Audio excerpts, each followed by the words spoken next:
Chapter 4204. At that time, Alice was still a young doctor. She was not an authority in this field. Therefore, she was helpless against such a plague. After Gong Jia and a few others were quarantined, the medical center of Hurricane was out of control for a long time. No one knew how terrible this virus was. It also meant that no one knew how long Gong Jia could survive after being infected with this plague. Many of the mercenaries who came back from Africa with him and were infected with this virus did not survive. Therefore, Alice was very nervous at that time. More importantly, in the end, even though the preliminary vaccine had been obtained, no one dared to put it into use without testing it first. No one dared to test it on Gong Jia's body. Therefore, at that time, Alice did not know what she was thinking. She appeared in the laboratory and calmly proposed the idea of using herself as an experiment subject. Everyone was overjoyed. At that time, Alice was still very young and had not entered Hurricane yet. She was just an intern in the medical center and was not considered an experienced doctor. Therefore, in the eyes of many people, she was worthless. However, since she was willing to use her body as the price, the researchers who were researching the vaccine were naturally surprised. However, Alice was also informed in advance that because the vaccine was the preliminary vaccine, once the implantation failed, the virus would backfire and her life would be in danger. Alice understood, but she was not afraid. She did not hesitate to use herself as an experiment subject. However, as expected, the experiment failed and the virus backfired. She was infected with the virus and was finally out of danger after a few days and nights of emergency treatment.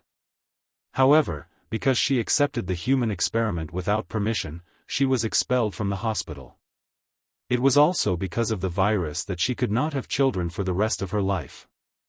Because of the infection of the virus, most of the chromosomes in her body were destroyed. Even if she could have children, there was a terrible possibility that she would give birth to a deformed child. Therefore, she gave up. You did it for Gong Jia. Alice suddenly fell silent. She pursed her lips and said calmly, "You can think of me as the Virgin Mary.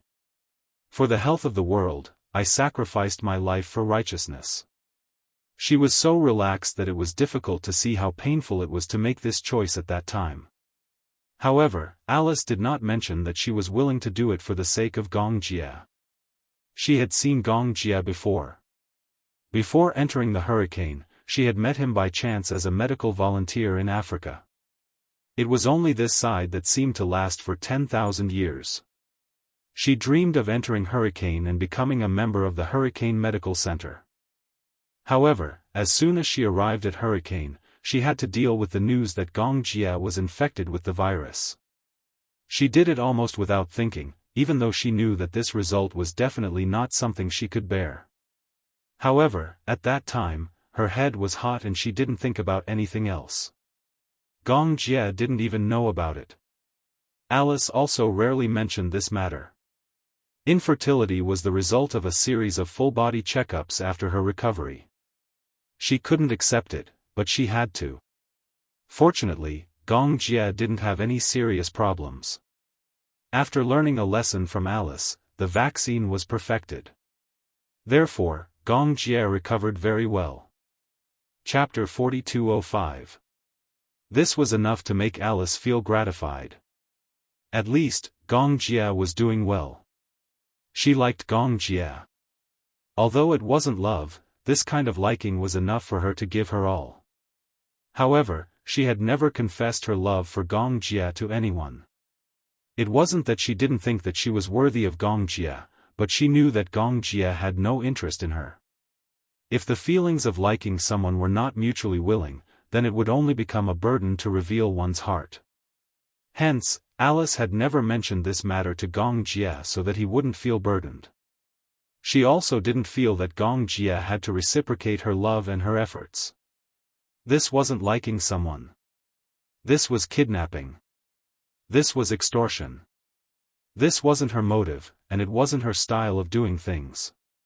Hence, she suppressed this matter in her heart. She also restrained her love for Gong Jia deep in her heart. Alice smiled. I didn't expect that my unintentional actions would indirectly save Gong Jia. It's really a coincidence. She pretended to be relaxed, but Yun Shirshi's expression turned serious when she saw it. Although Alice didn't show any signs of regret, she still probed carefully. Actually, you did all this for Shao Jia, didn't you? Alice was stunned and didn't say anything. She avoided Yun Shirshi's gaze and said casually, no, I only did what I had to do. Because of me, the vaccine was developed and the illness was under control. As for Gong Jia, that can only be said to be a coincidence. Since she had already said so, Yun Shirshir didn't expose her. However, she could see that Alice was restraining her love for Gong Jia. She was almost certain that Alice had ended up infertile because of Gong Jia. However, she could understand Alice's feelings even if she didn't say it out loud. Because, if it was a love that was destined to fail, once spoken, it would become a burden.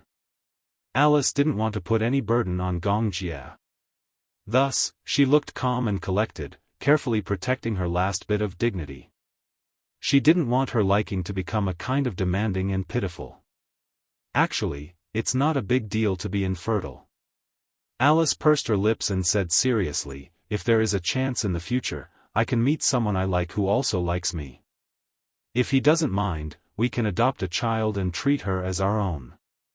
At least, I can fulfill my dream of being a mother. Even if she is not my biological child, I will still treat her as my own. She already had a plan. However, that was a matter for the future. Alice stood up and said to Yun Shirshir, I'm going to check on Natalia. In this way, it could be considered as a covert way of avoiding the topic. It was obvious that she wasn't willing to talk much about this matter. Yun Shirshir and Hua Jin also tacitly agreed and stood up with her. The three of them entered the room. At that moment, Yu Yu was sitting in front of the bed and Xiao Yichen was leaning against the sofa. He was obviously sleepy and had fallen asleep. However, he was a light sleeper and had originally closed his eyes to rest. When Alice walked in just now, he woke up with a start. Xiao Yichen opened his eyes and saw that it was Alice and Yun Shirshir. He stood up and said, Mommy. Alice, you're here too. Chapter 4206. How's Natalia? Yu Yu said, her fever seems to have subsided a little. It's not as serious as before. Let me take a look. Alice walked over and took out her thermometer. She scanned her body and the temperature was 39 degrees Celsius. This meant that her fever was slowly subsiding. She relaxed her eyebrows. It seems that her fever is subsiding. Yun Shirshir also heaved a sigh of relief. Hua Jin was still worried. Will it relapse? I don't know. Alice shook her head. My initial suspicion is that she has a fever on the surface of her body. There's no inflammation, no virus infection, and no signs of a cold or fever. I'm guessing that she probably hasn't slept well for a few days. Her body is weak, so it's just a fever on the surface of her body. She should be fine after more rest. Hua Jin was relieved to hear this. Yun Shirshir asked worriedly, are you sure you're all right now? 39.8 degrees Celsius. This number scared me. Yu Yu's body was weak when he was young, but he didn't have such a high fever. Alice comforted her. Don't worry, she'll be fine. If anything happens, I'll ensure her safety. Since I'm here today, I don't plan to leave. Don't worry and have fun. It's rare that you have a break, so you should enjoy it. Leave Natalia to me. Hua Jin couldn't help but feel worried when she said this. He said sadly, I don't have the mood to play anymore seeing her like this. It's okay, I'll stay here to keep her company. Alice nodded. Don't worry, she'll have a good night's sleep. If there are no accidents, her fever should be gone by tomorrow. That's good. With Alice around, Yun Shirshir was relieved. She noticed that Yu Yu's eyes were glued to Natalia, so she walked over to him and squatted down gently. She said seriously, "Stay here and take good care of Natalia, okay?" Yu Yu looked at her and then at Alice. Suddenly, she said, "Since Alice is here, she will take good care of Natalia. I want to accompany Mommy." Yunshusher was a little surprised when she heard this. She was not surprised that Yu Yu liked to stick to her since she was young.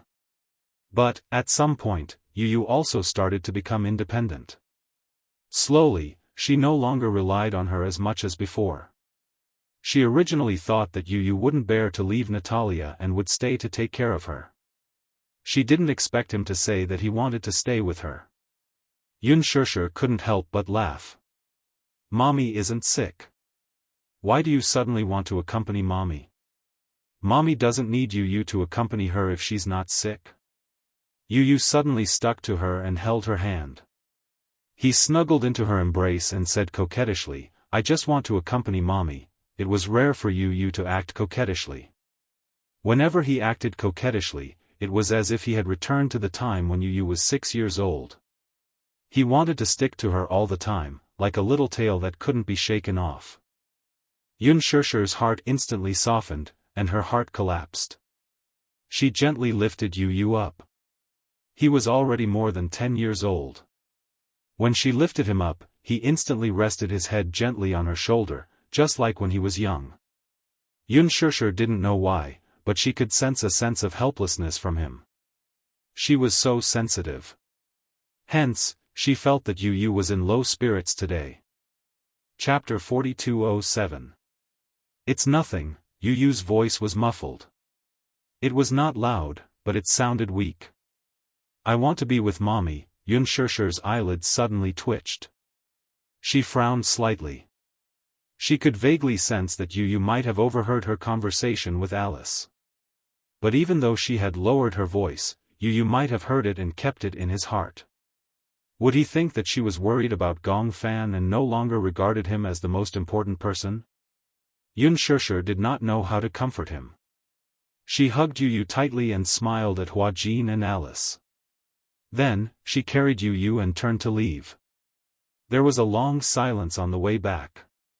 It was only when they were about to enter the villa that Yu Yu asked softly, "Mommy, are you worried that Gong Fan will never come back?" Yunshusher was stunned when she heard this. It was only after a long time that she found her voice. "I'm a little worried. After all, he hasn't appeared for a long time. It's really strange. Mommy, if he disappears forever, please don't blame me, okay?" Yu Yu was a little helpless and said honestly, "I'm worried too. I'm afraid that he will suddenly disappear.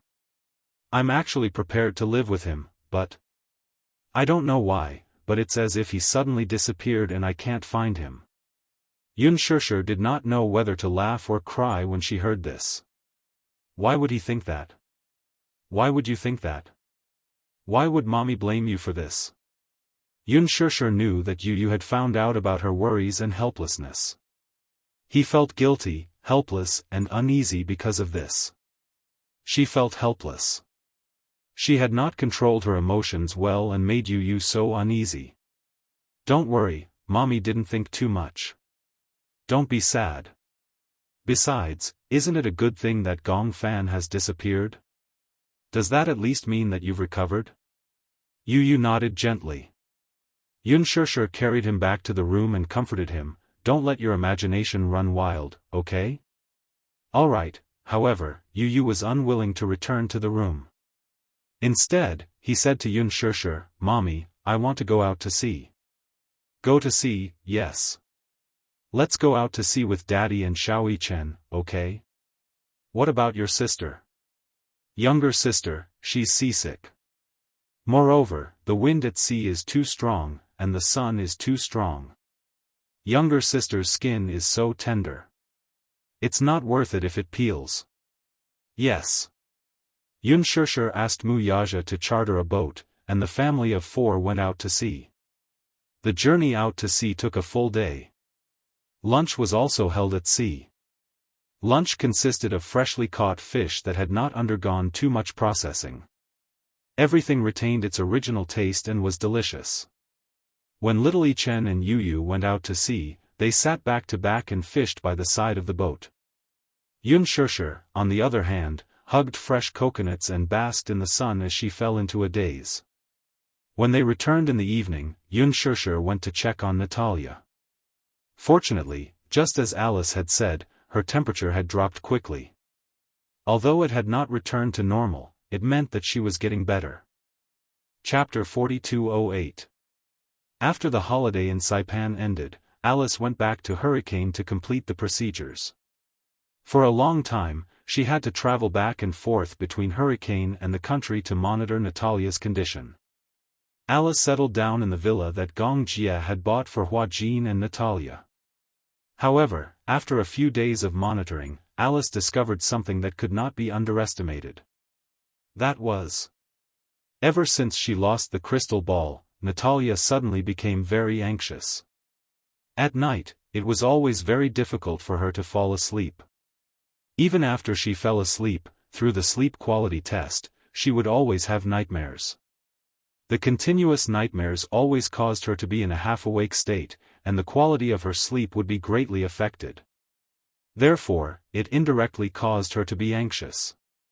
This meant that, the crystal ball had a mysterious effect on Natalia's body. Alice hesitated for a long time and finally decided to return the crystal ball to Natalia. Before returning the crystal ball to Natalia, she deliberately installed a hidden surveillance camera in the room. The video was directly transferred to Alice's phone through the phone, so that her situation could be monitored 24 hours a day. At first, Hua Jin objected to the idea. He did not think that Alice could use the surveillance cameras to monitor Natalia even if she was in such a state. Even a person with dual personality had the right to privacy. However, Alice did not agree. She felt that the most important thing now was to find the connection between the crystal ball and Natalia. Hua Jin was convinced and did not interfere too much. So, Hua Jin found an opportunity and returned the crystal ball to Natalia under the excuse that he found it at the airport.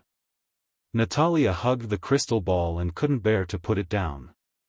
Even her mental state had improved a lot. Hua Jin saw that she hugged the crystal ball as if she had found her life again.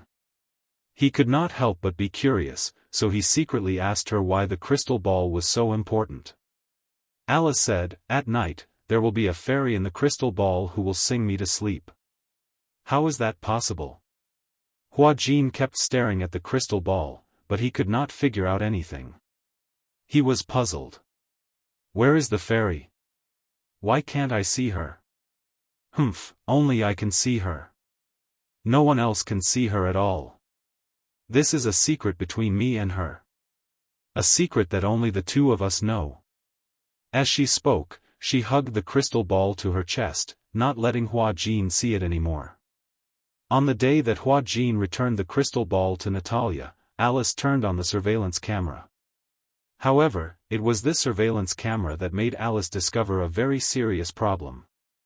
She found that every day before she went to bed, Natalia would hold the crystal ball and stare blankly for half a day, as if she could see something from the crystal ball. But then, there was an obvious change in her condition.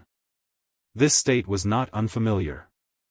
Alice knew very well that Natalia had been hypnotized into this state. How could this be? This was somewhat beyond Alice's knowledge.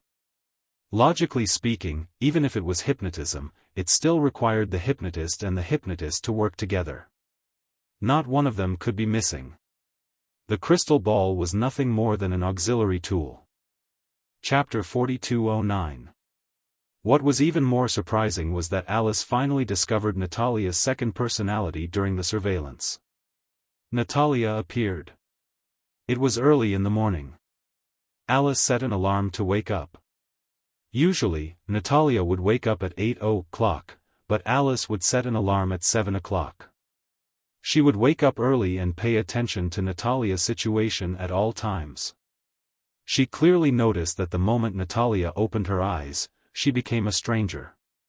She didn't know that there were surveillance cameras in the room, and she didn't know that her every word and action was being monitored by Alice. Not to mention her, even Hua Jin didn't know where Alice had secretly placed the surveillance cameras. In fact, Alice had placed the surveillance cameras very discreetly. There were a total of 10 corners in the entire bedroom, and they were secretly placed with surveillance cameras. One of them was at the head of the bed, directly facing Natalia's face. When she woke up, she didn't have Natalia's usual eyes, but a pair of cold eyes that Alice had never seen before. Cold, dark, and without a trace of the mortal world. This must be the second personality that Professor Romanka had induced, Natalia. She first sat up from the bed, but she didn't put on her clothes immediately. Instead, she sat on the side of the bed for a while. Then, she walked to the desk and sat down. Then, she stared at the calendar for a long time. She seemed to be observing the date and something else. Alice looked at it seriously. She realized that other than the change in Natalia's eyes, there were more strange behaviors. Only then did she really believe that the person in front of her was Natalia's second personality, Natalia, and not Natalia. This at least proved that Professor Romanka's creation theory was absolutely successful. Even if a person had a normal personality, they could still create a dual personality through acquired means. This result almost overturned the understanding of all researchers. Alice got up. At the same time, Hua Jin had also gotten up and was preparing breakfast. Natalia's breakfast had always been prepared by Hua Jin. Seeing that Alice had woken up, he was a little surprised and asked curiously, "Why are you up so early?" Although Alice got up early, she didn't have the habit of eating breakfast, so she didn't go downstairs every morning. Alice said to Hua Jin, "There's a problem." "What happened?" "I have a feeling that Natalia might have switched to a second personality today." "Just pretend you don't know." Hua Jin was slightly surprised, but before he could ask anything, Natalia had already come downstairs. Alice still had doubts about whether the woman was Natalia or not, so she still had her reservations. She assumed that the woman was Natalia for the time being, but she was still suspicious. When Natalia came downstairs, Alice observed her closely. From the angle of the surveillance camera, Natalia was cold and indifferent. She didn't even look like a normal child. But once she came downstairs, she showed Natalia's usual innocent expression. "Morning." She walked to the dining table and sat down obediently with an innocent expression on her face. "Are you still having ham and bread today?" Chapter 42:10. I don't want to drink milk anymore. I'm tired of drinking milk every day. She said so. Alice instructed Hua Jin to prepare yogurt without batting an eyelid. She asked, "Is yogurt okay?" "Yeah, that's fine too." Natalia nodded. From her expression, it seemed that she was no different from her usual self. However, Alice felt a chill run down her spine. The Natalia in front of her didn't seem to be any different from her usual self. However, Natalia's cold gaze when she got out of bed still left a deep impression on her. Could it be that all this was her disguise? Alice couldn't help but suspect. Was Natalia a good actress? Hypothetically speaking, this was the case. Natalia was familiar with Natalia's personality in everyone's eyes. Hence, she would deliberately imitate Natalia's every word and action. She even knew what Natalia liked. Yogurt, ham, comic books, swings. However, when Hua Jin placed the yogurt in front of her, Natalia was obviously a little hesitant. However, after a short while, she picked up the cup and took a sip. She knew Natalia's likes and dislikes. Hence, she played the role of Natalia without batting an eyelid.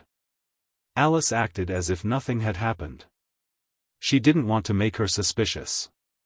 A day passed and nothing seemed out of the ordinary. Natalia was obviously not close to her. After breakfast, she returned to her room. Through the surveillance camera on her phone, Natalia was sitting at her desk, obediently flipping through her comic book. She seemed to be enjoying it.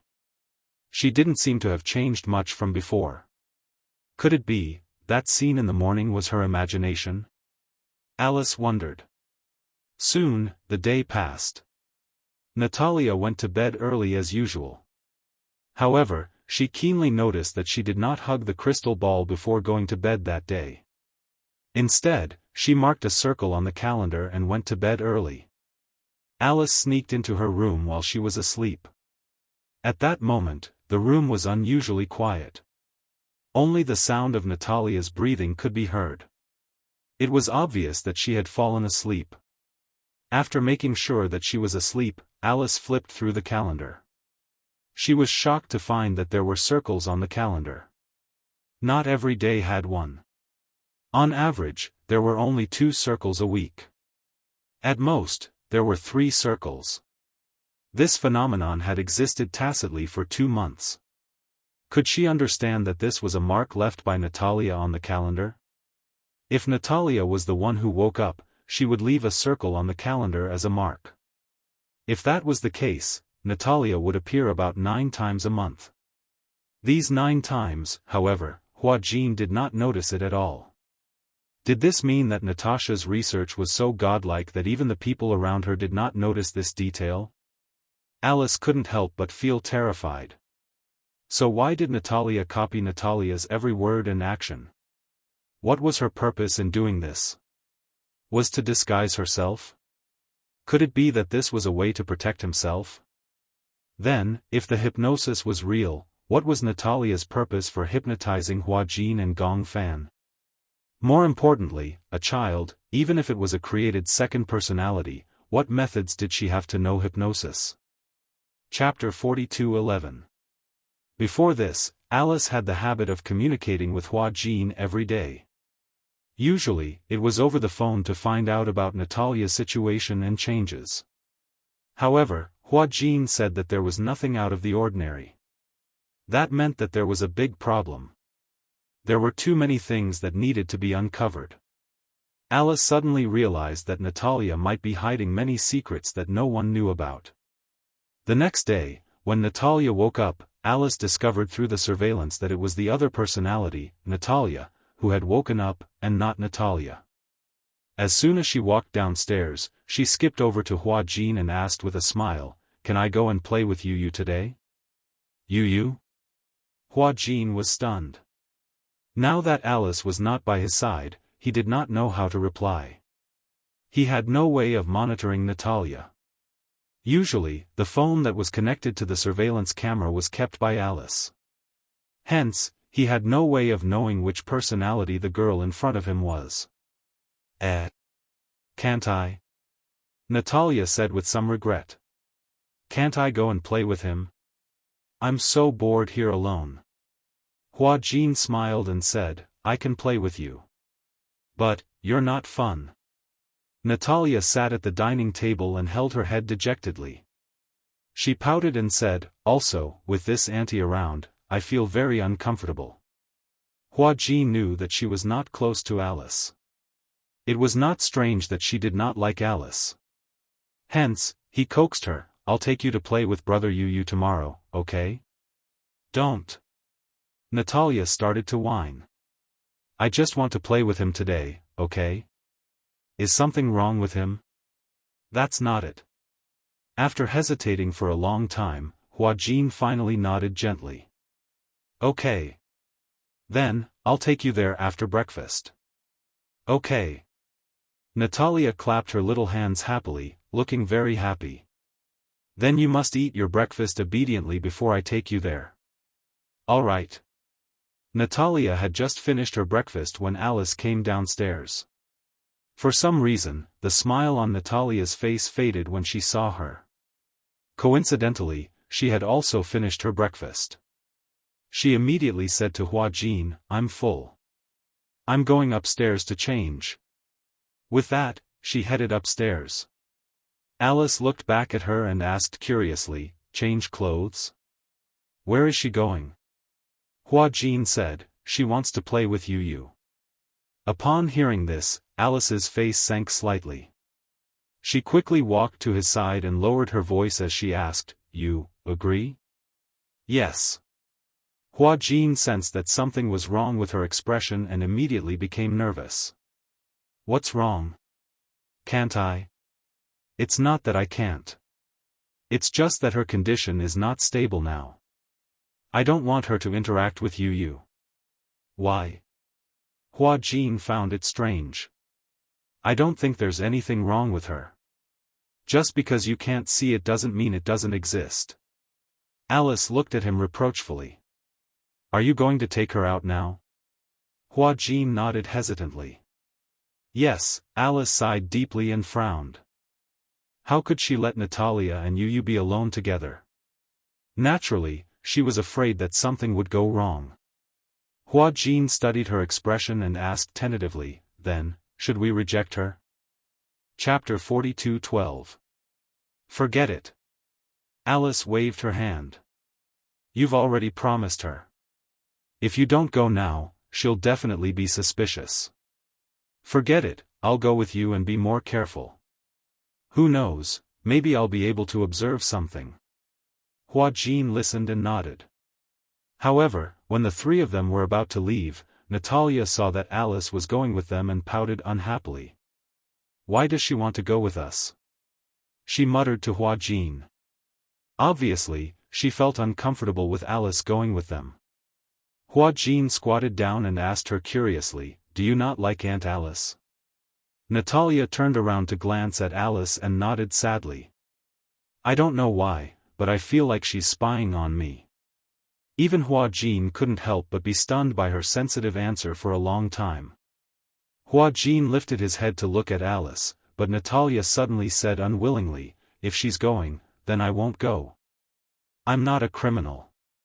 Why should she spy on me? As she said this, she turned her head to the side and said unhappily, I know I'm sick, seriously sick, but that's not a reason for her to spy on me. She was young, but her logic was not inferior to that of an adult. Hua Jin pursed his lips and looked at Alice helplessly.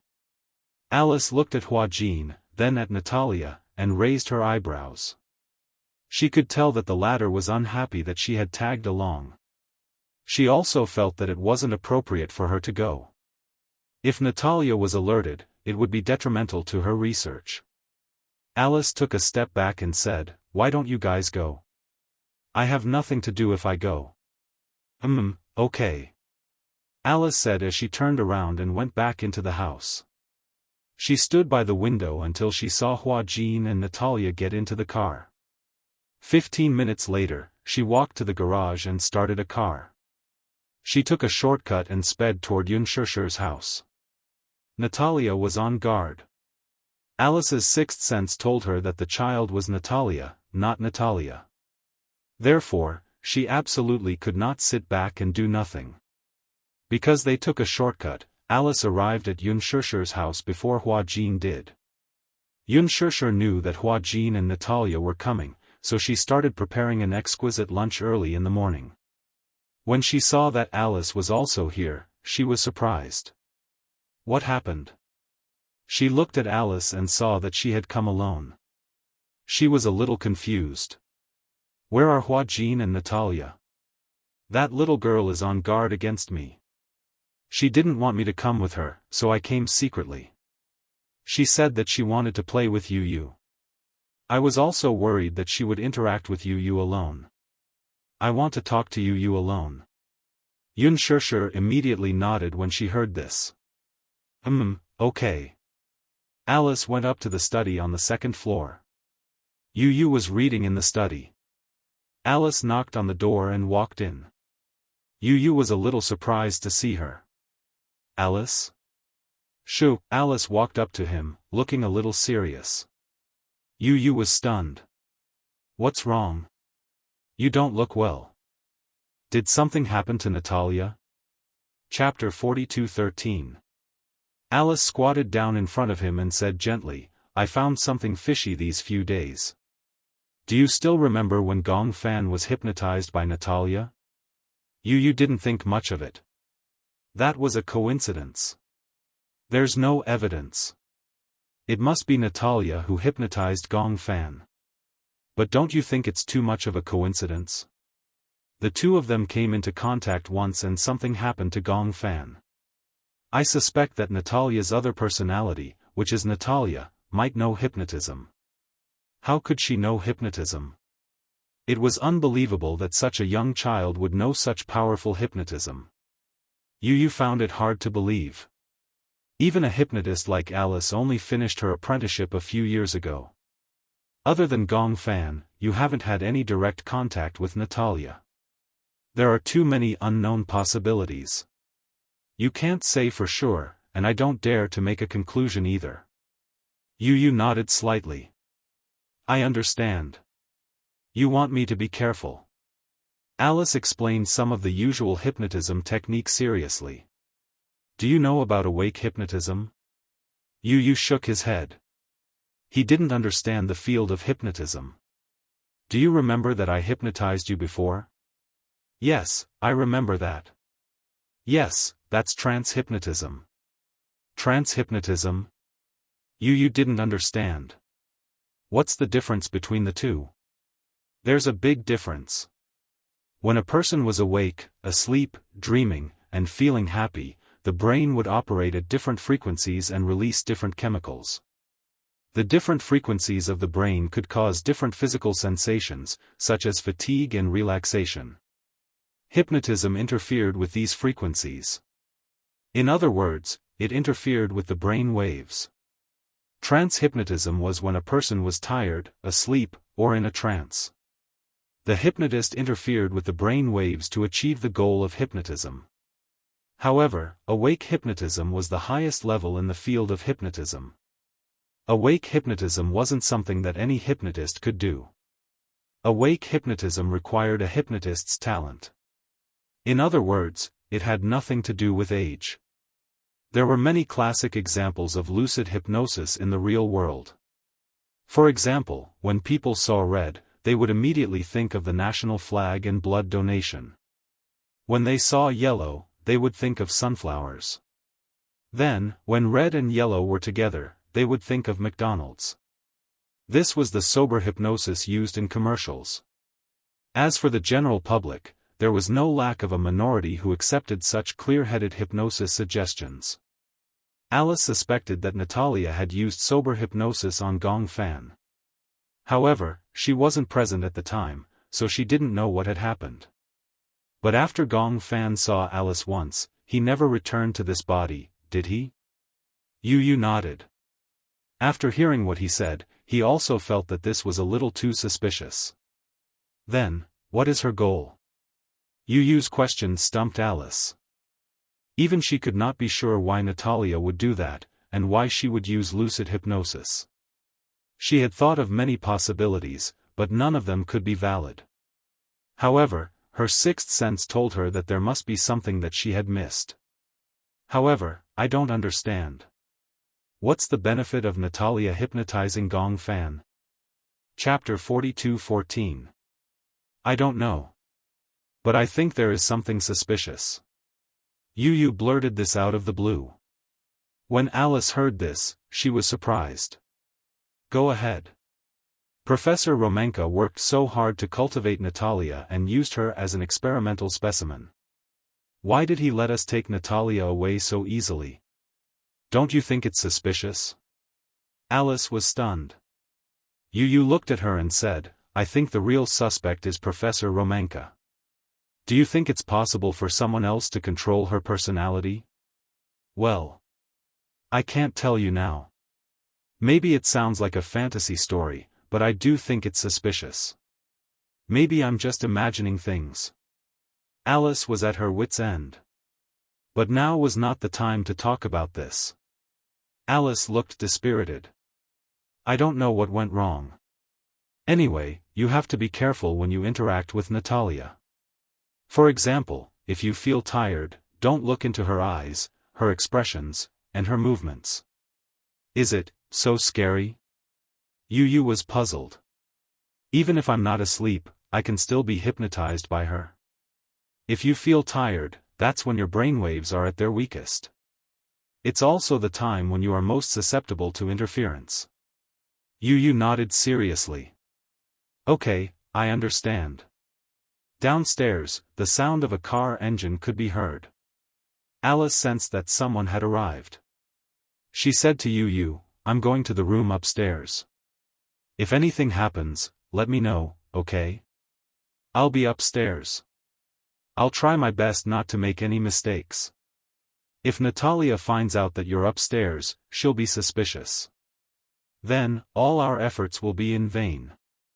Alice was stunned. She did not expect Yu to be so wise. "Okay, I got it." Alice went upstairs. Yu went downstairs. At this time, Hua Jin was holding Natalia's hand as they walked in. When Natalia saw Yu, she showed an unprecedented enthusiasm. Yu. She skipped over and held his hand, revealing a cute smile. "I'm so bored at home alone, so I wanted to come and play with you." "What do you want to play?" "I saw the game you played with Xiao Yichen on TV. I want to play it too." "Oh, is it a PS4? "Yeah, it's a boxing game." Xiao Yichen bought a PS4 and an Xbox 360 at home. When he had nothing to do, he liked to pester Yu to play games.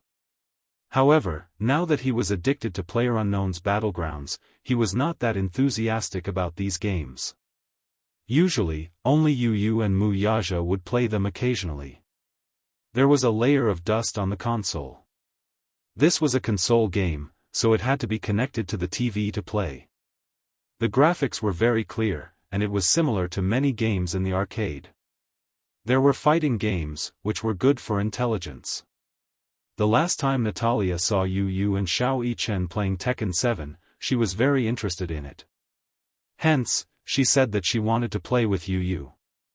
However, she had to go home later, so she did not play.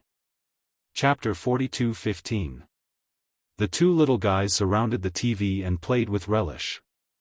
Yun Shishir brought the desserts over, but she realized that Yu was obviously not in the mood. He was looking at the television, but it was as if he wasn't looking at the screen. He was holding a controller in his hand and randomly pressing buttons. Even so, he was randomly pressing buttons in the air. Natalia's face was red from playing with all her might, but she was still no match for Yu. "Oh. Why do I keep losing to you?" Natalia was huffing and puffing her cheeks. It was obvious that she was playing with fire. Yu finally came back to his senses and said apologetically, "Oh, I'm sorry. I was thinking about something just now and wasn't playing seriously." Natalia's face was full of question marks. Yu said straightforwardly, "Maybe if I play seriously, I won't be able to beat you." He thought that he was trying to coax her. However, in Natalia's eyes, it was a provocation. She pouted and said, "What do you mean by that? If you're not playing seriously, then wouldn't I be killed by your finger if you play seriously?" "That's not necessarily the case."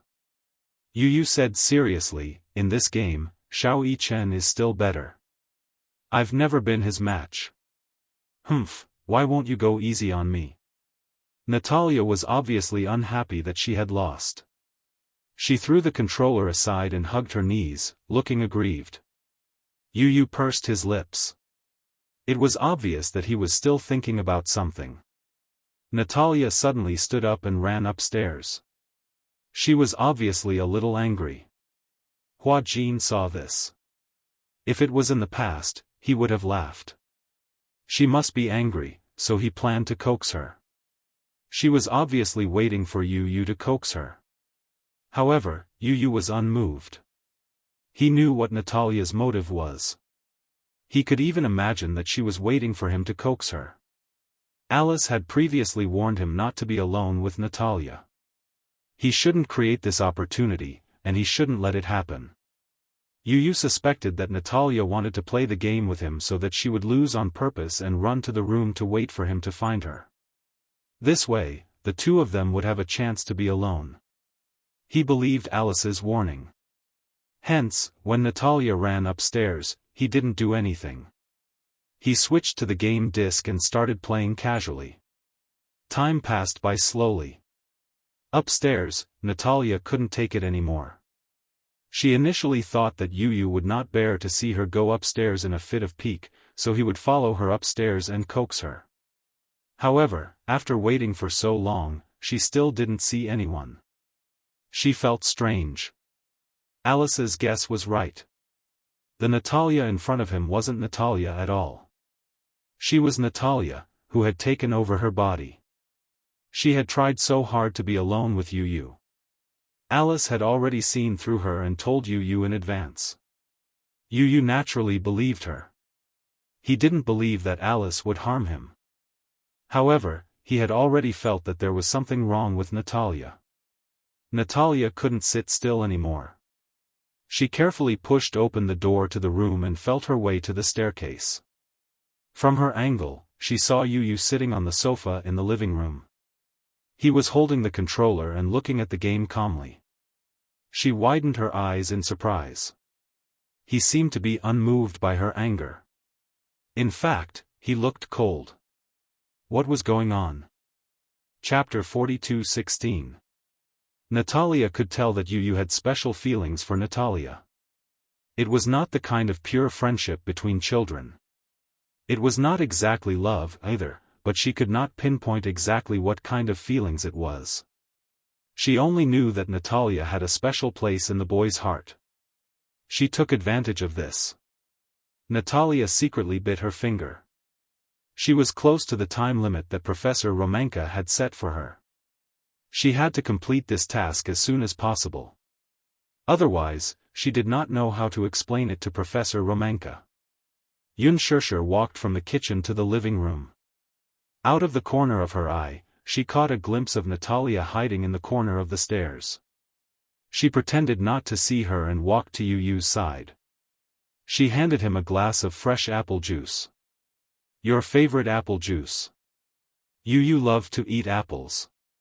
In addition, Alice had given Unspoken a nutritional formula that required Yu to eat 3 apples a day to replenish his nutrients. Strengthening his physique was Yu's top priority now. However, just thinking about eating 3 big apples made his cheeks hurt. In the beginning, Yu could not insist on this at all. It was already hard enough to chew on 1 apple, let alone 3. He couldn't do it at all. Thus, Unspoken thought of squeezing 3 apples into juice. It was sweet and sour, and Yu liked it too. This way, it would be the best of both worlds. When Unspoken handed him the apple juice, she lowered her voice and said, "She is at the stairs, secretly watching you." Yu heard this and took the apple juice without batting an eyelid. He also secretly looked in the direction of the stairs. Natalia did not notice that Yu was secretly sizing her up. Yu suddenly hooked his finger at Unspoken. She is Natalia. How did you know? Alice told me. Yu continued, Alice did not allow me to be alone with Natalia. She was worried that Natalia knew how to hypnotize people. Hypnotize people. Unspoken heard this and her heart trembled. She recalled that time when Yu was hypnotized and his personality was sealed. She even thought that Yu's personality would never come back. Therefore, she was very nervous and could not help being careful. Don't be nervous. Yu said, I will protect myself. Just pretend that you did not hear anything. Okay. Yu and Unspoken acted. And her. Hua Jin was focused on Yu's game. And everyone seemed to be ignoring Natalia. Natalia was especially upset. Could it be that she had been seen through? Impossible. She had tried very hard to imitate Natalia's words and actions. How could she be seen through? However, Yu's attitude towards her had turned cold. That was a fact. Natalia went back to the room. After waiting for a while, she fell asleep without realizing it. Alice was on the 3rd floor. She sent a WeChat message to Hua Jin. Hua Jin replied that he had gone to the room to take a look and found that Natalia had fallen asleep. Hence, Alice said, let's take her home while she's asleep. Why? What if she wakes up? She won't wake up. Once a child of her age falls asleep, she won't wake up so easily. Chapter 42:17. Hua Jin carefully carried Natalia into the car and went home early. Alice finally came down from upstairs. When Yu saw her, he immediately stood up and said without hiding anything, "I've noticed it too. Natalia's second personality is called Natalia, right?" "Yes, I remember mentioning this name to you. She seemed to be able to create an opportunity to be alone with me today." Yu frowned. "What's going on? Have you finally noticed what's wrong with her?" Alice said honestly, "There aren't many clues now. I'm worried that Natalia's second personality is too shrewd and will realize that I'm observing her sooner or later. In this way, if she raises her guard, I won't be able to notice anything fishy about her." "Then are you sure that Gong Fan's disappearance has something to do with her?"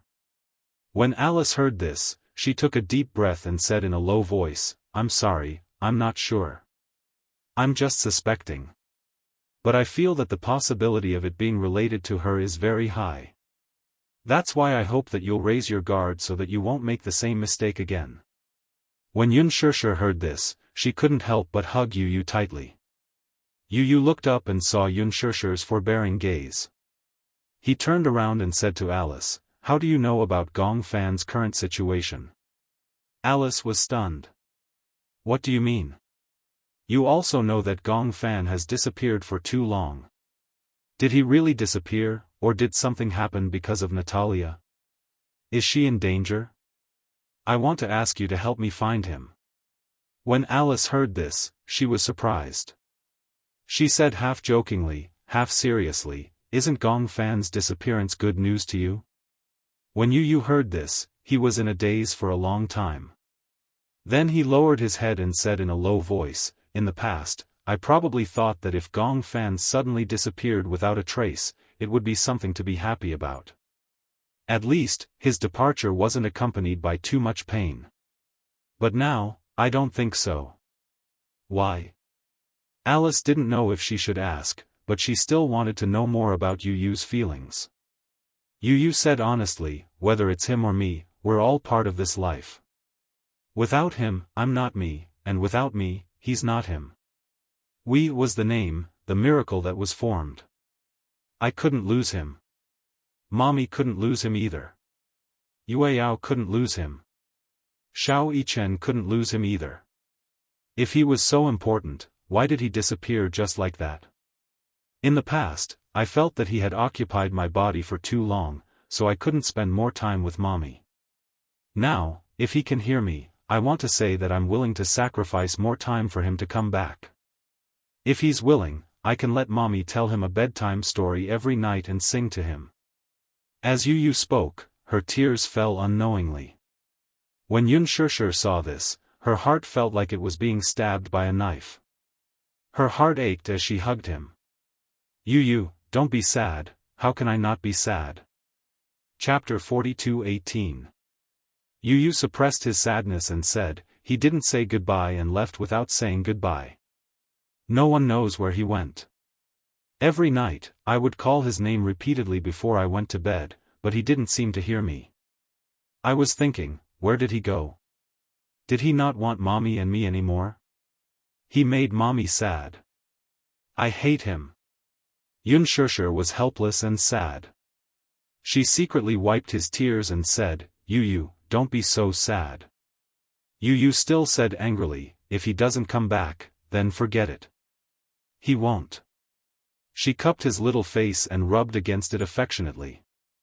"If he doesn't come back, it's okay too. But Mommy must really want him to come home." Yu looked into her eyes seriously. "That day, I heard everything." Yu lowered his eyes in disappointment. "Mommy must miss him a lot, right? I didn't protect him well. It's my fault." Alice furrowed her brows, feeling a little sad. "We can't make a conclusion too early. No one knows what Natalia did to Gong Fan, but Gong Fan's personality shouldn't disappear so easily." Yu looked at her in surprise. "How can you be so sure? If Gong Fan's personality disappeared so easily, the field of multiple personality disorder wouldn't be one of the most complicated topics in the world. There are countless people with multiple personality disorder who haven't been cured. If the problem can be solved so easily, it doesn't exist at all. Alice continued, moreover, Natalia has multiple personality disorder. She's a patient herself. How can she cure other patients? When you heard this, he asked tentatively, so you're saying that Gong Fan's personality can't disappear? With the clues and scientific evidence I have now, it's impossible for him to disappear. Alice gave a definite conclusion. When you heard this, his brows finally relaxed. He suddenly said, if you need to do research, I can do it anytime. Since you said that there's a problem with my body, then if you want to study it, I can do it anytime. Alice was a little embarrassed and said, I want to, but your mommy is not very assured. If I really want to study you, I'll need your guardian's permission. Xianxia looked hesitant. Even though he was now so familiar with Alice, even though the woman in front of him had once saved Gong Jie's life and was absolutely a trustworthy person. However, she was still worried and would not easily hand you over to her. I'm worried. Xianxia did not hide anything and said frankly, I didn't know that you would do such research on him, but I can't be at ease if I just hand you over to you. Alice shrugged innocently with a helpless expression on her face. It was as if his gaze was saying, your mommy will have to be convinced by you. I don't have the right to do it without her consent. You knew very well that Xianxia was worried about him. After all, they had been through so many life and death separations, she was not willing to take any more risks. It was not that she was worried about Alice. She was worried that you would be separated from her again because of some unforeseen event, or that he would not acknowledge her as his mommy like before. Chapter 42:19. Mommy, if you're by my side, then it'll be fine. You gently tugged at her sleeve and asked cautiously, let's try it once. Let's try it once, okay? Xianxia looked at you hesitantly and then looked at Alice. Alice placed her hand over her heart and said earnestly, don't worry, I won't dissect you. I'm only using the sleep test and hypnotizing method to find out more about Gong Fan. Xianxia hesitated for a while and finally nodded reluctantly. Alice hadn't expected her to agree. When Xianxia nodded, she was stunned. She had thought that Xianxia would reject her again, but she hadn't expected her to agree. She was stunned for a long time before she came back to her senses. Xianxia said to her seriously, I trust you because you trusts you too. Okay, I understand. Don't worry, I won't let you down. Sleep monitoring didn't require a huge device. Alice had brought a sleep monitoring device from the headquarters. That night, she rushed over early with the device. In the room, she instructed you to lie on the bed and put on a sleep monitoring headrest for him. She turned on the power and his brain waves were displayed on the small screen. What's this? These are your brain waves. Then, is there any explanation for the sleep monitoring? You suddenly felt that he hadn't asked the right question. He asked again, why do you want to monitor my sleep? It monitors the frequency of your brain waves when you sleep. From the details of the frequency, we can find many problems. Alice then said to him, go to sleep. I can't sleep now. Alice was stunned. Your mommy said that you usually sleep at this time. But wearing this device doesn't seem comfortable. You fiddled with the device on her head and frowned. It feels quite uncomfortable. Alice carefully adjusted it for him again. How about this? That's much better. Xianxia quickly walked into the room. When you saw her, his eyes lit up. Why don't I ask mommy to tell me some stories? Maybe I can fall asleep this way. You don't have to tell me a story, just close your eyes. I want to monitor the quality of your sleep, including the degree and time of your sleep, Alice said. When you heard this, she felt bored and told her honestly, usually, it's mommy who tells me stories. If I don't listen to her stories, I'll feel uncomfortable. This means that you rely too much on your mommy. Can your mommy tell you bedtime stories for the rest of your life? As Alice said this, she pushed him and urged him, close your eyes and sleep. When Yu heard this, he sighed like an old man and gently closed his eyes. When he lay down, he looked at the ceiling and closed his eyes slightly. Although he squinted his eyes, he didn't feel sleepy at all. Alice asked, "Don't you want to sleep?" "Yeah, I can't sleep." Yu mumbled. Although his eyes were closed, his eyelids were twitching violently. "Relax." Alice turned her head and looked at the monitor. On the screen, the frequency was jumping violently. This meant that Yu's mind was filled with thoughts and he was thinking about something. No wonder he wanted to listen to Yunshirshi's bedtime stories. Chapter 42:20. Do you let your thoughts run wild every night before you go to bed? Yes. What do you think about? Yu closed his eyes. He answered Alice's questions without holding anything back. I think about Gong Fan and our future. Yunshirsher sat down at the side and quietly listened to the exchange of questions and answers between the two. It was in such a relaxed state that Yu was completely unguarded. Instead, he was able to tell her everything that was on his mind. Do you like Gong Fan? So. Do you hate him? I don't. Then what kind of feelings do you have for him? Yu pondered for a moment and finally let out a long sigh. I owe him. I feel guilty. Why? Because I was the one who forced him out. It's just that in the past, I've been chasing him away, trying to get him out of my body. Yu's eyelashes suddenly twitched violently. The frequency of the monitoring on the screen was getting faster and faster. He suffered pain that he shouldn't have to suffer, but I was so cowardly that I avoided all of it. He suffered so much for me, but I saw him as an evil person. Actually, he's not a bad person. It's just that he has always received negative and repressed emotions. That's why he developed a dark personality. But not only did I not understand, I even. When Yunshirsher heard this, she couldn't help but feel her heart ache. She covered her mouth tightly and felt extremely guilty. She didn't want Yu to hear her sobbing. She felt heartache, powerless, and uneasy. She knew what kind of childhood Yu had had. Back then, she had kept Yu by her side out of selfishness. However, she hadn't given him a peaceful childhood. She should have known. She didn't have the ability to give him a good childhood, but she had kept him by her side out of selfishness. It was all her fault. Yunshirsher felt lonely, but then she heard Alice ask, "Did you create him?" Yes. Why? Because, Yu's calm brows furrowed slightly as a tear rolled down from the corner of her eye. I feel lonely. Yunshirsher widened her eyes in shock. Lonely? Why do I feel lonely?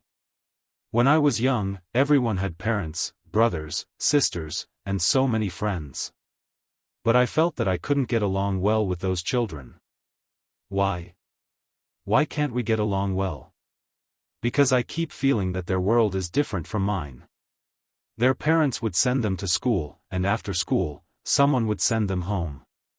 When they got home, they would have a warm dinner, but I didn't. I also want to have a father and a brother.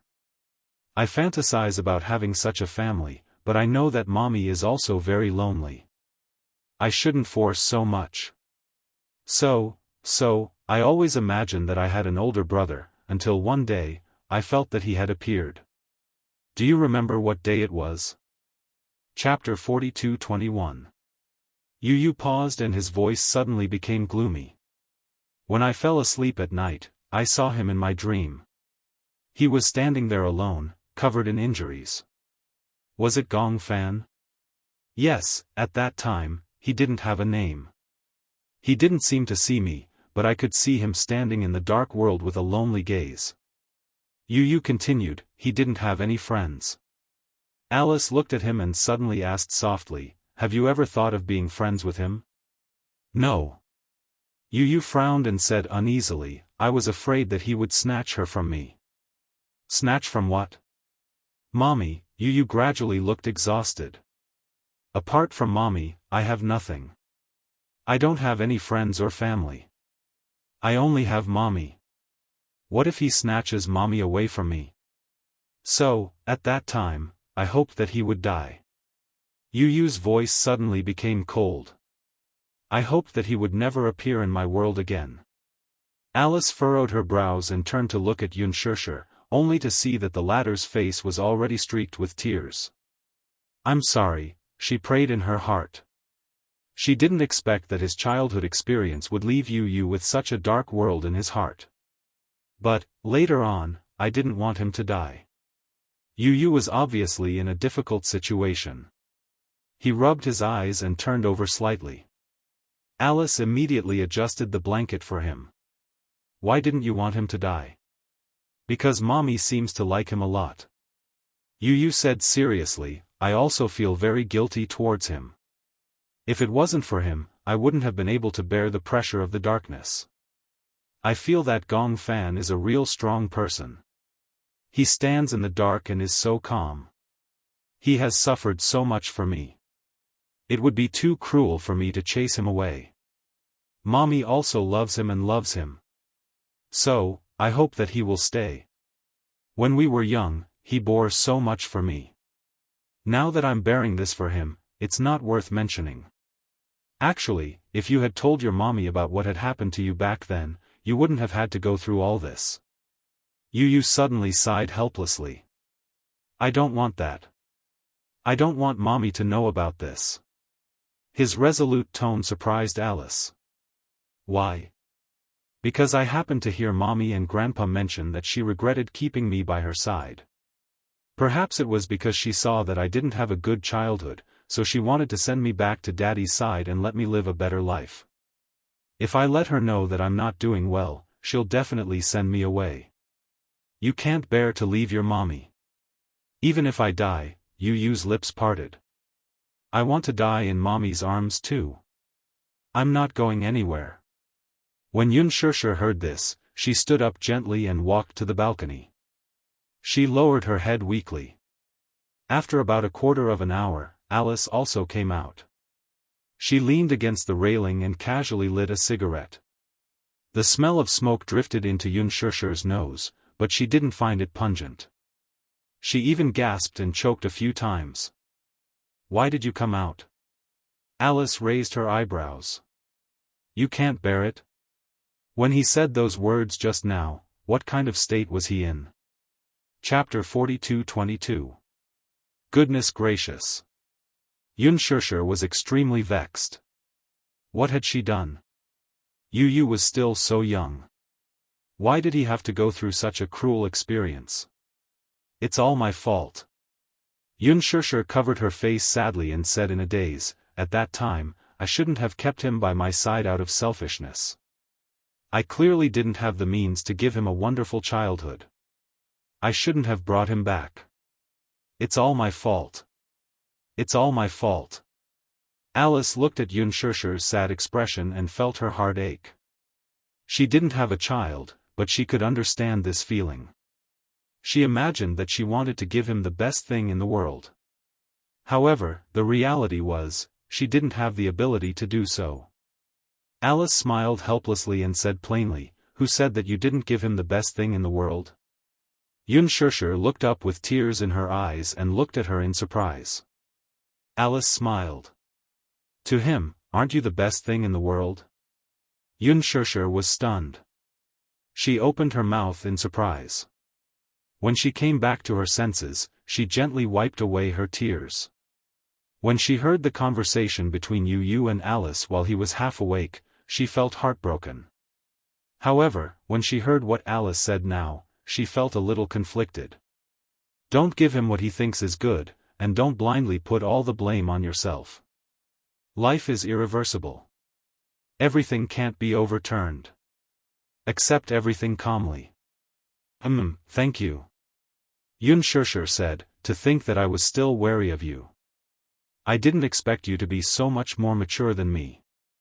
If you care too much about someone, you'll naturally be confused.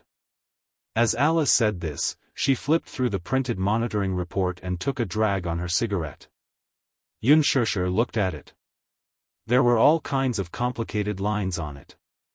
She couldn't understand it and asked curiously, "What is this?" "This is the frequency of his sleep quality. This is before he fell asleep, and this is after he fell asleep." Alice pointed at the paper and said to her, "Did you notice that after he fell asleep, the frequency of his brain waves became stronger?" "What does this mean?" "This means," Alice frowned and said, "this means that his sleep quality is very poor." "Poor sleep quality?" "Yes." Alice said, "Patients with dual personality are most afraid of poor sleep quality. If the quality of sleep was not good, the negative mental pressure would be too strong, and it would be very easy for one's mental power to collapse. A person's willpower was often very weak. Sometimes, it could be very strong and seemingly indestructible. But often, the more indestructible a person looked, the easier it was for a straw to crush him. Therefore, having a good sleep quality was also the only way to maintain a good mental state. When people don't sleep well, it's easy for them to get anxious." Xianxia nodded. "No wonder. I also felt that Yu's mental strength had become very poor recently. During the day, he was always depressed and looked like he had a lot on his mind. Yu is very dependent on you. But this kind of dependence might not be a good thing. Sooner or later, he will have his own family. If he continues to rely on you like this, it won't be a good thing." Chapter 42-23. Xianxia nodded solemnly. "I know that too. I also feel that he shouldn't rely on me so much. However, Yu is already much more independent than before. Actually, I can understand the bond between the two of you. After all, for a very long time, at least since he was born, you have always been by his side. Hence, his dependence on you can't be replaced by anyone else. Similarly, your dependence on him can't be replaced by anyone else. But have you ever thought that he can't rely on you for the rest of his life?" Xianxia hummed in acknowledgement. "I understand now. However, the most important thing now is to find out what exactly happened to him. Do you want Gong Fan to come back?" Alice asked seriously. Xianxia didn't answer immediately. Instead, she looked at her hesitantly. Alice sighed. "I can tell that you are very hesitant. On one hand, you can't bear to part with Gong Fan.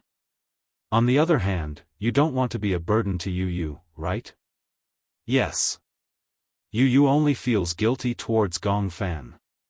What about you? Apart from guilt, is there anything else?" Alice's question made Xianxia fall into a daze. In her mind, she seemed to have already imagined Gong Fan snuggling in her arms and hugging her helplessly. She still remembered that in front of others, he had always been arrogant and unruly. Only in front of her, there was a hint of vulnerability that others couldn't detect. "Mommy, don't ever leave me behind," he was afraid that she would leave him behind. Xianxia understood that the choice was in her hands now. Did Yu really care that much about Gong Fan? Not necessarily. He probably felt more guilty towards Gong Fan. However, more than that, he was afraid that she would be sad.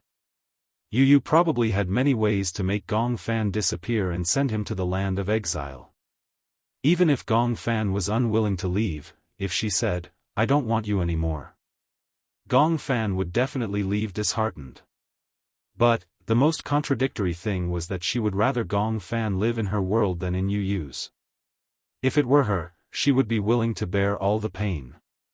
However, if it was Yu, she couldn't bear to let Yu carry so much burden. She also had no right to interfere with Yu's thoughts. If Yu was unwilling to coexist with Gong Fan, then it would be meaningless for her to force him. Moreover, if she put Yu in a difficult position, Yu would be the one to suffer. Thinking of this, Xianxia's heart ached. Her hands fell weakly and she sighed. "Forget it, I can't make Gong Fan stay. No matter what, I just want you to be fine. I can't put so much pressure on you because of my own thoughts. If you must force me to make a decision, I'm willing to. Xianxia almost could not go on with her words. She looked up and looked at Alice seriously. Holding back her tears, she choked and said, I'm willing to give up Gong Fan. This sentence was undoubtedly a knife to her heart. But she had no choice. She could not bear to see Yu on the brink of agony. Give up. Xianxia persuaded herself. She thought that Yu would definitely understand her decision. Chapter 42-24. Can I perform hypnosis on Yu tomorrow? Hypnosis? She could tell that Xianxia was extremely nervous when she heard the word hypnosis. She looked at her warily. Alice laughed when she saw this. Don't tell me you're thinking that I'm going to hypnotize Yu and make him lose his memory again? You won't. Xianxia was just too sensitive. After all, she didn't have a good impression of the word hypnosis. The first time I performed hypnosis on Yu, I didn't get your consent. But it's different now. I'll seek your opinion now. If you agree, I can perform the hypnosis then. Why are you performing the hypnosis? Xianxia asked with concern. She had to understand the nature and purpose of the hypnosis before she could come to a conclusion. Alice said, I want to find Gong Fan. The hypnosis was scheduled for 1:30 p.m. the next day. Alice had chosen this time because it was the time when people would feel sleepy after a full meal. At the same time, it was also the time when people would feel most relaxed. There was a high chance that the hypnosis would succeed at this time. Yu naturally agreed and was willing to undergo the hypnosis. She also wanted to know where Gong Fan was hiding. The hypnosis process may produce some painful images. Can you withstand it when you enter the depths of your dreams? Yu didn't think much of it and said casually, no matter how painful it is, can it be as painful as the first time I was hypnotized? Alice couldn't help but feel guilty. She cleared her throat awkwardly and didn't say a word. Yu turned to Xianxia and said, Mommy, I'm going to start the hypnosis. Don't be here anymore. Be good and wait outside the door. Don't you want me to be here? Before Yu could reply, Alice immediately explained, when you perform the hypnosis, it's best not to have a third party present. Otherwise, the hypnotized person will be easily disturbed. All right. I understand. Xianxia stood up and silently left the room. She respected Alice's opinion. Yu lay down on the recliner. From this angle, the afternoon sun shone on her body, especially on her face. It was warm and moist, and for a moment, she felt sleepy. Alice casually placed a metronome next to her. She sat beside Yu and talked to him softly. Her voice became softer and softer. Gradually, Yu's eyelids became heavier and heavier. Relax. Close your eyes and imagine yourself lying on a patch of grass with the wind gently blowing on your face. Alice's voice was bewitching, guiding Yu's thoughts in the direction she wanted. Yu finally closed her eyes and her breathing gradually became even. He successfully entered the dreamland.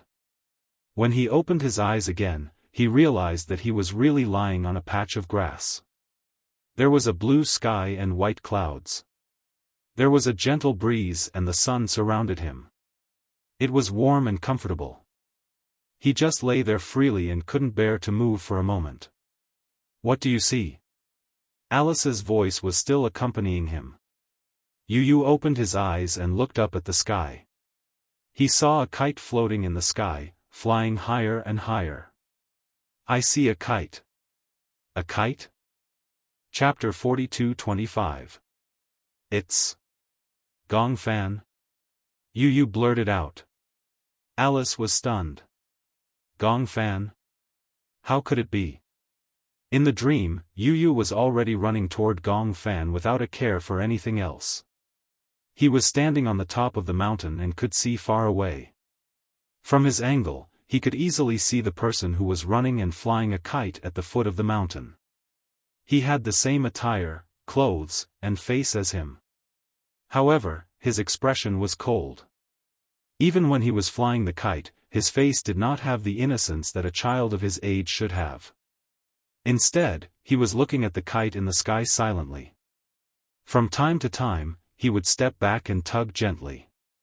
Gong Fan. Yu did not expect to see him. He immediately ran towards him happily. Gong Fan. He was getting closer. It was as if there was wind under his feet. He quickly came to Gong Fan's side and called out softly. Gong Fan seemed to have heard his voice. He turned around and looked at him coldly, but a sense of disgust appeared in his heart. Why are you here? His indifferent gaze was so unfamiliar that it made Yu freeze on the spot. Yu was surprised and distant. Although he did not have any direct contact with Gong Fan due to various reasons, at least they would communicate through the notebook. He could tell that Gong Fan was very friendly to him. However, the child in front of him was different. His eyes were filled with hostility and coldness. What's wrong with you? Yu moved closer to him and tentatively reached out to touch him. Don't touch me. Gong Fan flung his hand away and turned to leave. When Yu saw this, he was stunned for a moment and immediately chased after him. However, just as he took a few steps, it was as if he had crossed a boundary. The entire world instantly turned dark. Gong Fan? Yu? Alice held Yu's hand and kept calling him. However, Yu did not respond. She widened her eyes in shock. She did not expect her hypnosis to go out of control for the first time in history. Could Yu not hear her voice? No, she had to end this hypnosis. Alice would not allow anything to go wrong with this hypnosis. I'll count to 3. Yu, wake up and walk out. 3, 2, 1. She played the metronome gently and snapped her fingers in front of Yu's face. Wake up. There was still no reaction from the boy after a long while. Alice stood up abruptly in frustration. Oh, no, it seemed to have gone out of control. How could this happen? Could it be that Yu had been lured into a dream that she could not enter? In the dream, Yu was in a dark world. It was like a void of chaos. He could not see anything clearly. He forced himself to calm down quickly and looked around. It was as if he was standing on top of an abyss. At first glance, it was like a bottomless black hole. He could not see the end. He tried to take a step forward. However, he stepped on nothing and his body suddenly fell. He felt a strong centrifugal force. He felt as if he was falling towards the end of the abyss. It was a dream. It was a dream. It was a dream. As he fell, he kept telling himself that it was a dream and that he should not believe it. Once he believed that it was a dream, he would be trapped in it. Chapter 42:26. This is a dream. Don't believe everything in a dream. However, even though he kept warning himself, he could still hear the howling of the wind. He could even feel his face being scraped by the wind. He suspected that this was not a dream and could not help but waver. He couldn't tell if this was a dream or reality. Just as he wavered, he suddenly saw a murky black river at the end of his vision. He did not even have time to call for help before he fell into the river and drowned. The moment he hit the water, he felt as if his head was about to split open. The feeling of drowning was so real that it could not be explained. It was as if he was drowning in real life. The murky river water continuously poured into his nostrils and lips. The stench was suffocating. He opened his mouth, wanting to call for help. He almost instinctively wanted to escape from this terrifying dream. However, he could only feel himself drifting along with the river water. The whole world was dizzy. Help, help, Alice could hear the broken sounds coming from Yu's mouth from time to time. She suddenly sat down beside him again and put the brainwave detector on his head to check the frequency of his brainwaves. When she saw that the frequency of his brainwaves in reality on the screen had become chaotic, she felt uneasy for a moment. How could this be? You, Alice held his hand tightly, trying to let him feel her strength. Wake up, wake up. What you see is a dream. It's a dream that doesn't exist, Gong Fan. Yu suddenly cried out in surprise. His voice was hoarse, but a name came out clearly. In the dream, he drifted along with the river water to a deserted place. The river water gradually became shallow. He crawled to the shore pathetically. Just as he grabbed onto a rock by the shore, he suddenly heard a series of cold footsteps. Rustle, rustle, Yu heard the sound clearly. He looked up in shock and saw Gong Fan walking toward him with a numb face. He was shocked to find that Gong Fan was hiding a sharp dagger in his hand. He was so scared that he suffocated and instinctively said, Gong Fan. Gong Fan walked towards him without saying a word, without making any sound. However, Yu was keenly aware that this Gong Fan seemed to be a little different from the real Gong Fan. His face was cold and his eyes were dark. There was not a trace of life in them, as if he was a walking corpse. You. What are you doing? Yu kept retreating. Seeing that Gong Fan was still closing in on him, he suddenly felt an inexplicable fear. He could actually imagine the sharp dagger piercing through his chest, causing blood to spurt out. No. Don't, he suddenly crawled up from the ground, turned around and fled. And the footsteps behind him gradually quickened as he caught up. Yu was so shocked that she sucked in a breath of cold air and ran with all her might towards the end of the road. No, what are you doing? Even if this was a dream, it was too realistic. Even though Yu could still vaguely tell that the scene in front of him was a dream, it was beyond what he could bear. Even if it was a dream, he did not want to continue. Chapter 42-27. Yu kept running forward. His willpower was crumbling in such a scary dream. There was no way he could survive. Behind him, the sound of footsteps became more intense. Yu could even feel that the hurried footsteps were right behind him. How could this be? Could it be that the dream had started to collapse? Had it completely gone out of control? Don't come over. Don't, Yu kept waving his hands. His face was flushed red because of the suffocation. Unspoken, who was outside the door, heard Yu mumbling uneasily. She opened the door a little and saw Alice frowning and looking at Yu in fear. She took a step forward and wanted to enter the room. Alice looked up at her and said, "Sure, you can come in, but don't speak." Okay, Unspoken walked into the room and saw Yu lying on the chair with a red face. Her heart ached and she asked anxiously, "What happened?" "The hypnosis is out of control." "Out of control?" Unspoken almost shrieked out loud. She didn't know what it meant to lose control. But looking at Yu's painful expression, even Alice couldn't imagine how Yu could break free from the nightmare. "The dream is out of control," Alice said with a serious expression. "This means that I can't control his dream anymore." "What does that mean?" Unspoken was confused. She only felt that Yu was in a terrible situation. She was afraid that Yu would end up like Gong Fan. She couldn't accept such a blow. Alice gasped. "I suspect that he met Gong Fan in the dream." Yu felt himself being pinned to the ground by a powerful force.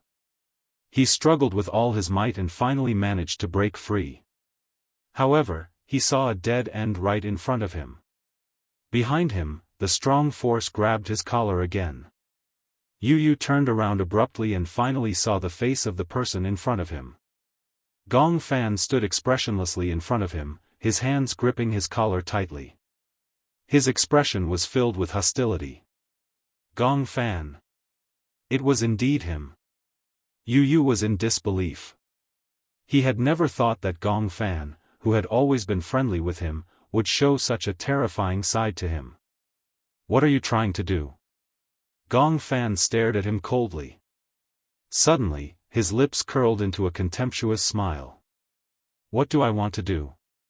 You looked at the rising murderous aura in his eyes and felt a chill run down her spine. He had never been afraid of anything, and he was seldom really afraid of anyone or anything. However, the young man standing in front of him with a cold gaze finally made him feel a sense of fear. You control the real world of this body, and I control the dream world of this body. In the real world, you are the king. But here, you can't win against me. In the next second, Gong Fan suddenly raised his hand. The sharp dagger in his hand suddenly glowed with a cruel light. No, Yu shook his head frantically. Don't do this. You can't do this. He didn't understand why Gong Fan had become so violent and cruel. This wasn't like him. Chapter 42-28. Pfft, you're not allowed to invade my territory. Gong Fan's eyes were red as he ruthlessly stabbed him with the knife. Even though it was a dream, the pain of having his chest pierced through was still heart-wrenching. It was so real that it could not be explained. Yu was in so much pain that he frowned and almost couldn't speak. He could only feel the sharp tip of the dagger piercing through his chest as if it was going to pierce through his thin body, one stab after another until blood splattered everywhere. Yu woke up abruptly and opened his eyes. He took in a deep breath of cold air until his blurry vision gradually cleared up. He finally saw clearly. At that moment, he was lying on the bed with the ceiling light hanging above his head. Wuxia and Xianxia were standing nervously in front of the bed. Alice was staring at him intently. She was drenched in cold sweat because of his repeated screams. Yu looked out of the window. It was already dusk. He fell asleep and unknowingly struggled in his dream for an entire afternoon. Even though he had slept, this dream made him even more exhausted. He leaned against the head of the bed weakly and his body was already drenched in cold sweat. Xiao Yichen sat by the bed and looked at his pale face. Her heart ached and she felt uneasy. Yu was extremely tired. That dream was so real that he was still in a daze when he woke up. He recalled Gong Fan's ruthless and cold face in the dream and couldn't help but tremble. Xianxia glanced at Alice. Seeing that Alice had acquiesced, she immediately walked up to Yu and hugged him tightly. Yu, did you have a nightmare? Don't be afraid. Mommy is here. Mommy is with you. Yu hugged Xianxia weakly. He finally broke down and tears rolled down his face. Xianxia rarely saw him cry. When she saw his tears, she was even more helpless. What happened? Mommy. Gong Fan. Gong Fan, Yu pursed her lips and said with difficulty, he wants to kill me, ah. Xianxia let out a short, ah, and her eyes widened in shock. Alice immediately stepped forward and asked anxiously, what did you dream of? Do you remember? Yu refused to say anything. He buried his face in Xianxia's arms and shook his head. Don't ask. I don't want to say anything. Seeing this, Alice gave up. She turned around and said to Wuxia and Xiao Yichen, Xianxia is here to keep them company. Let's go out first. Let him calm down first. Xiao Yichen pouted and said, I also want to stay and keep Yu company. Xianxia turned around and coaxed him gently, Yichen, be good. Go out first. It's fine with Mommy here. Okay, then. Mommy will keep Yu company. Xiao Yichen was very obedient. With Xianxia's words, he obediently left the room with Wuxia. Although Wuxia did not say anything and was not good at expressing concern verbally, Xianxia could tell from his eyes that he was very worried. She smiled and said, it's okay. I'll take good care of him. Don't worry too much. Okay. Wuxia did not say anything else and left the room with Xiao Yichen. Soon, only Xianxia and Yu were left in the room. After a long time, Xianxia finally could not hold back and asked worriedly, what did you mean by what you said just now? Chapter 42-29. Yu, you can tell Mommy what you dreamed of. Mommy will keep it a secret and won't tell anyone." After her repeated coaxing, Yu finally raised his head. She saw that his eyes were unbelievably red. He was crying. Yu had always been like a little adult. He was mature, rational, and responsible. It was rare to see him cry. Seeing him cry, Xianxia's heart ached even more. She hugged him tightly and said helplessly, "It's okay if you don't want to talk about it. Mommy is just too worried about you. He wanted to kill me, Xianxia was secretly shocked, but on the surface, she maintained a calm expression. "Gong Fan, I dreamed that he was chasing me with a knife. Then, he pressed me against the wall and stabbed me in the heart." Yu recounted in a trembling voice. Even though he didn't add too much detail, just imagining that scene made him shudder uncontrollably. Xianxia found it hard to believe.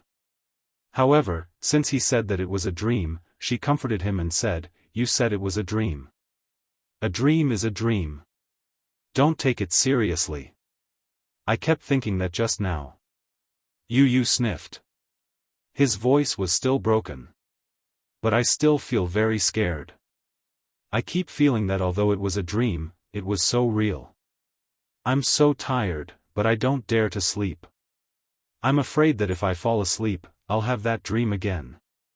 "Mommy, you said that the person who stabbed me with a knife, was it really Gong Fan? You said it was a dream. A dream is a dream. Reality is reality. You can't mix the two together. Since it's a dream and you're awake, forget everything in the dream." "But, Mommy, my sixth sense tells me that that person was Gong Fan. He really wanted to kill me in the dream." When Xianxia heard this, she couldn't help but hug him tightly.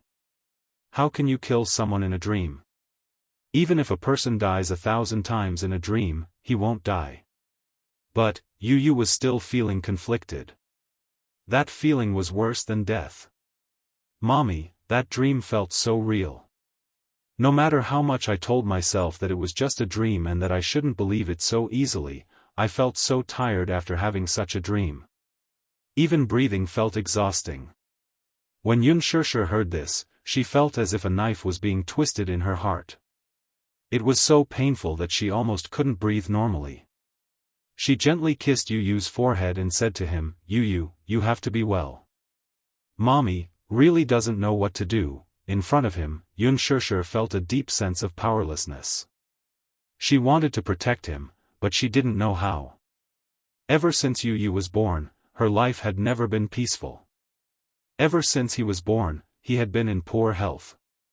Then, he found out about his dual personality. Xianxia couldn't imagine how painful Yu's life was. However, what really made her heart ache was that Yu would rather bear such pain than let her know and make her worry. Alice said that Yu was very dependent on her. However, Xianxia knew very well that she was even more dependent on Yu.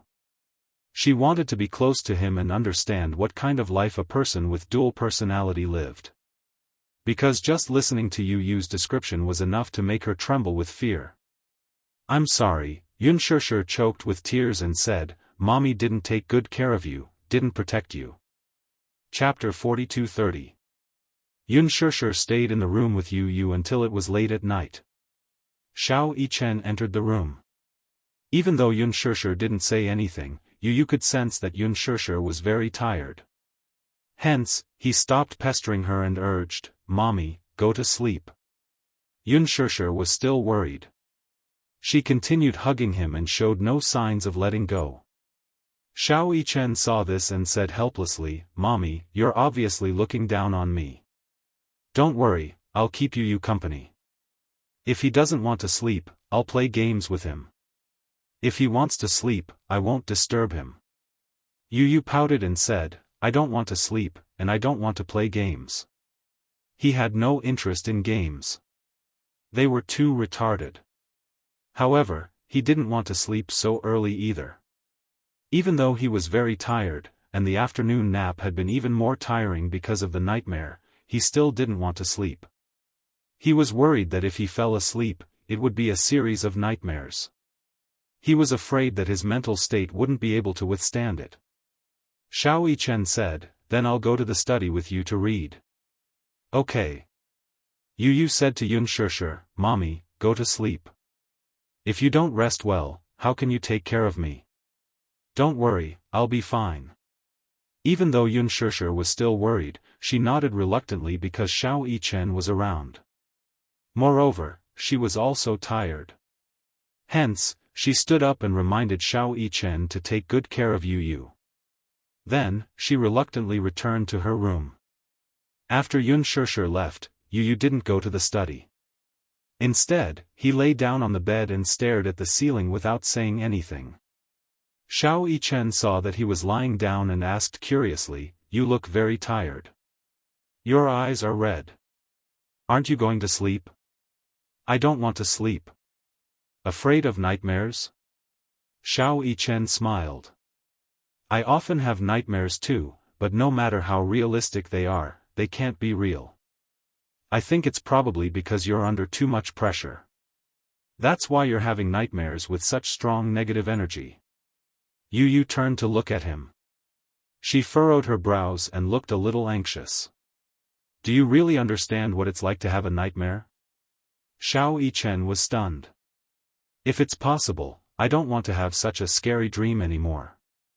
Yu closed her eyes and opened them weakly. Because he didn't sleep well, his mind was in a trance. Once a person didn't have a good sleep, they would become abnormally anxious. Even someone as gentle as Yu was a little impatient. She slammed the pillow on the bed onto the cupboard. Xiao Yichen was shocked by her sudden action, but he didn't dare to say anything. He was afraid that if he said something careless, it would make Yu even more anxious. Hence, he obediently kept quiet. Yu's temper gradually went out of control. He flipped over, grabbed all the blankets, and wrapped them around his body. His entire body was covered by the blankets. Xiao Yichen looked at him helplessly but didn't say anything. Instead, he walked over to the cupboard and took out another blanket. He didn't dare to disturb Yu. Carefully, he laid the blanket on the bed. Then, he climbed onto it and curled up pitifully. Noticing the cautious movements beside him, Yu lifted the blanket to take a look, only to see his older brother's uneasy look. No matter how angry he was, he could not help but be amused. Chapter 42-31. Xiao Yichen glanced at him and thought to himself, "Isn't that the case?" In any case, he felt that his status in the family was rather low. If anyone bullied him, he could only silently suffer. Other than his father, he could only argue with them. Whether it was Yunshushu, Yu, Yueyao, or Lisa, he was the second oldest man in the family after his father. As the second oldest man in the family, of course, he had to be more magnanimous. Especially when it came to Yu and Yueyao, he had to be more lenient. For some reason, when Yu saw Xiao Yichen looking at him innocently, he broke into laughter. "Brother, do I always bully you? I feel like you've become a punching bag." When Xiao Yichen heard this, his eyelids twitched. Yu's tone suddenly became gentle, and he was momentarily stunned. Okay. I won't bully you anymore. Otherwise, you'll always think that I'm bullying you." Xiao Yichen pursed his lips and said in an old-fashioned manner, "Well, I'm your older brother. Also, when you were in mommy's stomach, I was always fighting with you for nutrients. When you were born, your body was already weak." The more he spoke, the lower his voice became. Other people might not be able to understand Xiao Yichen's feelings. He vaguely realized that Yu's poor health might have something to do with him. When he was in Yunshushu's stomach, he must have been the most domineering one, fighting with his twin brother for nutrients. Therefore, he felt an indescribable sense of guilt towards Yu. If it wasn't for him, Yu might have been very healthy. At the very least, he wouldn't have wasted his childhood in the hospital. He could have been like other children, flying kites outside every day and playing with other children. He wouldn't have had to watch helplessly. Xiao Yichen suddenly recalled, "I remember playing a horror game in the past. The main characters in the game were a pair of twin sisters. Twin sisters? Yeah. According to the ancient customs of many countries, the first-born twin is considered the younger brother or sister, and the last-born twin is the elder brother or sister. Oh. Why does it say that? Xiao Yichen said, I read a report saying that medical science believes that the first-born twin should be the younger brother or sister. Since the second twin is born in the womb, it means that they develop earlier. The second twin's the second twin is closer to the uterus, therefore, they're born first. I see. When he heard this, he couldn't help but find it interesting. According to this logic, I should be the elder brother. Yu stroked his chin and came to this conclusion with a straight face. In that game, it's the same. Those who are born first are the younger ones, and those who are born later are the older ones. No wonder I'm more mature than you. Xiao Yichen's game was called Zero Red Butterfly. In the game, there was an ancient village, Jiashan Village, which was built at the entrance of the Yellow Spring. In order to suppress the hollow that was humming at the entrance of the Yellow Spring, they held a ceremony to sacrifice the twins as Hongji. Chapter 42-32. When the power suppressing the void weakens, they must sacrifice the red Ji. Otherwise, when the void's resentment erupts, it will lead to the destruction of the village. Coincidentally, the village would give birth to a Gemini every certain period. In the village's knowledge, the Gemini was originally one person, but was produced separately in order to be the red Ji in the red funeral ritual. Therefore, the villagers believed that in the red funeral ritual, when one of the Gemini killed the other, the Gemini would merge into one and release a powerful force. This force could suppress the voids and protect the village. It was a game that Xiao Yichen played a long time ago, but for some reason, when he saw that it was a Gemini setting, he couldn't help but buy it. At the beginning of the game, there was a pair of Gemini sisters. The older sister, Amakura Ing, broke her leg when she played with her younger sister, Amakura and I. Amakura and I discovered that her older sister was chasing after a red butterfly. Amakura and I chased after her older sister and accidentally crossed a barrier, entering a village that had disappeared from the map. In the process of searching for her older sister, she also learned about the village's secret. It turned out that the village had disappeared a long time ago. After the Toshiro family completed the last successful ceremony, the village held the red funeral ceremony again. This time, it was held by the Tachibana family's twins, Mu Yu and her older brother, Shu Yu. The two of them were kind and had deep feelings for each other. However, during the ceremony, Shu Yu couldn't do anything to Mu Yu, so she was killed by the ceremony and thrown into the void. Although Mu Yu was indeed killed during the ceremony, Shu Yu's longing for Mu Yu was too strong, so the red funeral ceremony failed and the void wasn't suppressed. In fact, this kind of red sacrifice that was held regularly was called the Yang sacrifice. When the Yang sacrifice failed, a Yin sacrifice had to be held. It was used to temporarily prevent the resentment of the void from exploding, so as to buy time for the next Yang sacrifice. The content of the Yin sacrifice was to turn the sacrificial person into a wedge, like a human pillar, and then throw him into the void. If both the Yang funeral ceremony and the Yin funeral ceremony failed, there would be a great payback, which was the moment of destruction. After the Yin funeral ceremony, they had to prepare for the next ceremony. The next ceremony was held by the village chief, Hei's, who was the head of the ceremony. Hei's had a pair of twin sisters. After his two daughters were born, he was certain that these two daughters had come to this world with the mission of offering sacrifices. The elder sister was called Ba Chong, who was born later, and the younger sister was called Sha Chong, who was born earlier. They were the Tao Tsang sisters before reincarnation.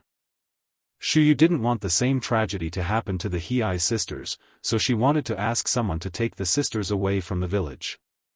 Shu Yu had promised Mu Yu not to let the same thing happen again. After asking the folklorist Zhong Fang to take the two sisters away, Shu Yu thought that he had fulfilled his promise with Mu Yu. Unable to let go of Mu Yu's death, he finally hanged himself in the confinement room. However, what he didn't know was that the only one who had truly escaped from the village was his sister, Yachi. His sister accidentally slipped down the hill and broke her leg. She was found by the villagers. Chapter 42-33. In fact, she was willing to accept the sacrifice because according to legend, if the sacrifice was completed, she would be able to become one with Yachi. She hoped that Yachi would kill her. However, Yachi did not return until the day of the sacrifice. On the day of the sacrificial ceremony, due to the lack of a Gemini witch, the despairing Sha Zhong was hung with a rope and thrown into the void. However, there was no room for mistakes in the ceremony. The one who killed Sha Zhong was not Yachi Zhong, but it still could not prevent the resentment in the void from erupting. Thus, a mistake in the ceremony led to the opening of the void, resulting in the moment of disaster.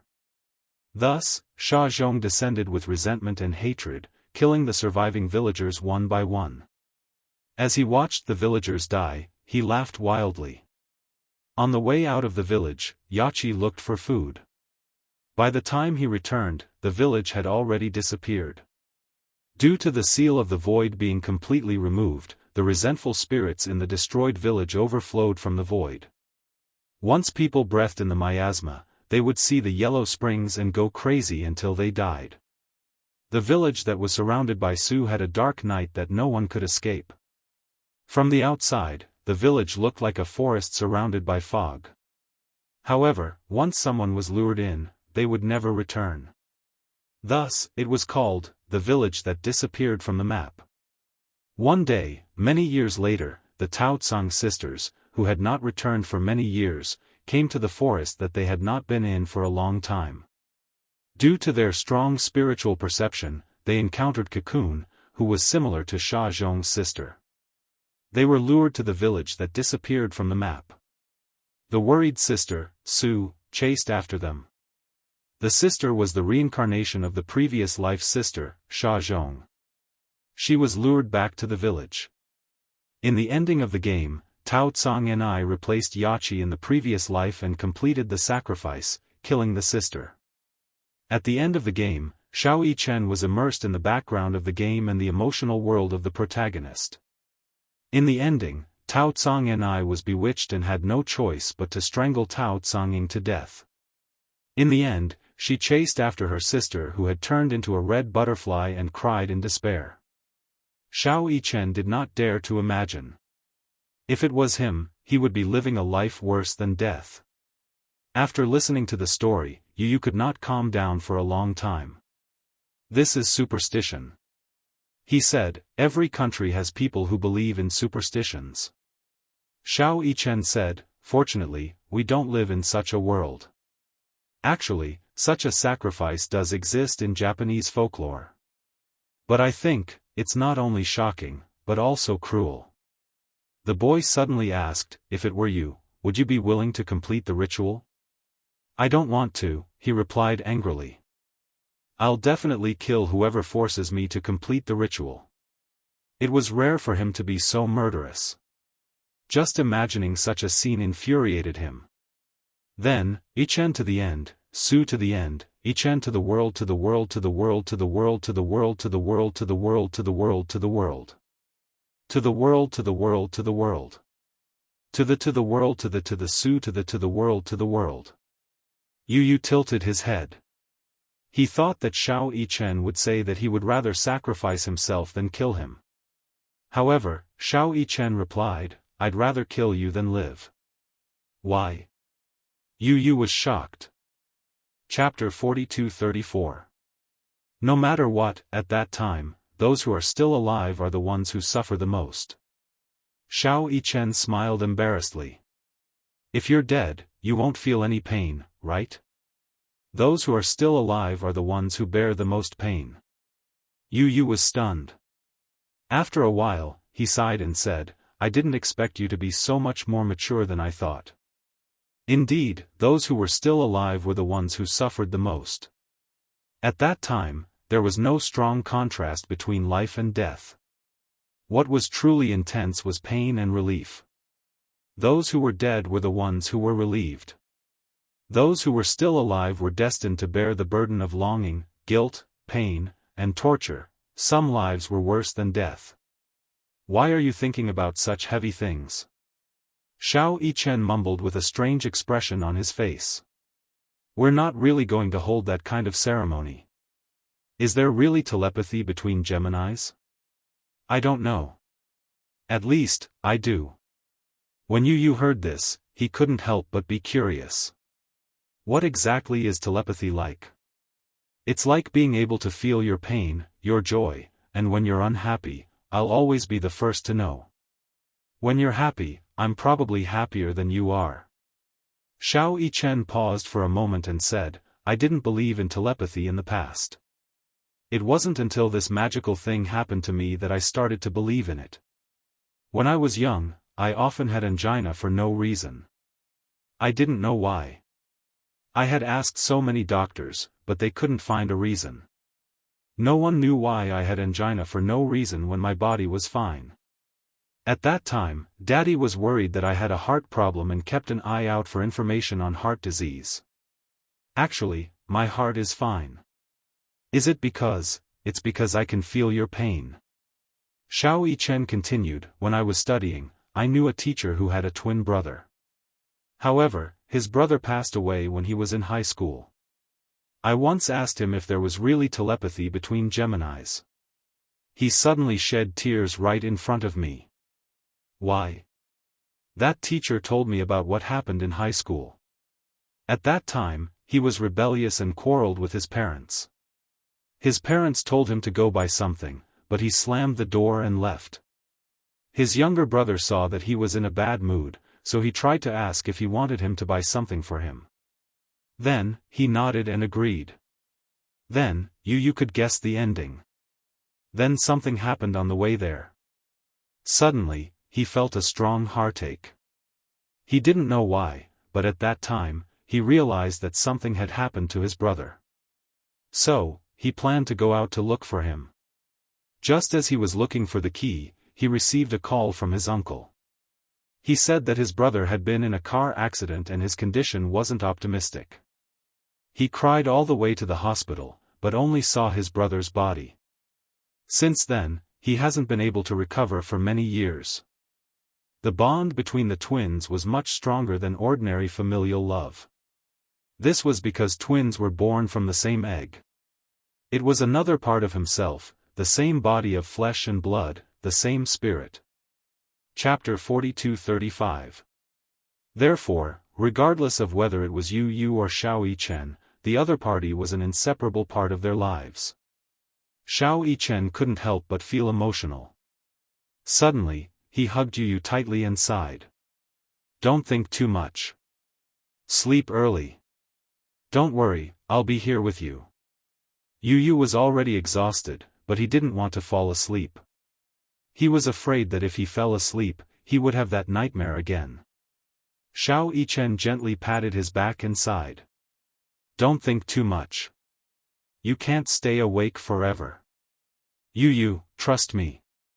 If anyone dares to hurt you, I definitely won't let them off.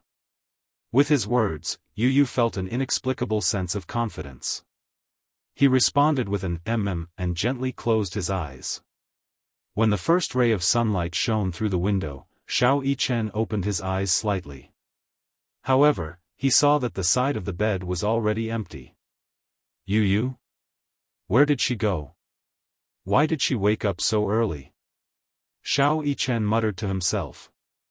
He flipped over and got out of bed. When he walked out of the room, he didn't know why, even though it was a familiar scene, the familiar furnishings gave him a strange feeling. Yu? He tried to call out, but there was no response. Mommy? Daddy? Xiao Yichen walked over and pushed open the door. The huge villa was cold and desolate. There wasn't a single trace of life in it. What's going on? Xiao Yichen became even more suspicious. Where did everyone go? He hurriedly ran to Yueyao's room. As he shouted Yueyao's name, he pushed open the door to Yueyao's room. However, he couldn't help but look at the empty bedroom. The lonely crib was still there. On the bed were the handmade wind chimes that Xianxia had specially made for Yueyao. When the morning breeze blew in, the wind chimes fluttered.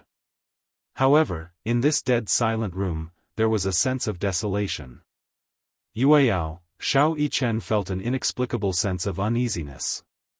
He didn't know why, but he had a bad premonition. Suddenly, there was the sound of hurried footsteps outside the door. Shao Yichen caught the subtle movement and pushed the door open. As he walked out of the door, he smelled a faint smell of blood. He frowned slightly, and his heart suddenly started racing. Yu. He called out again, but he heard a sudden sound from the kitchen.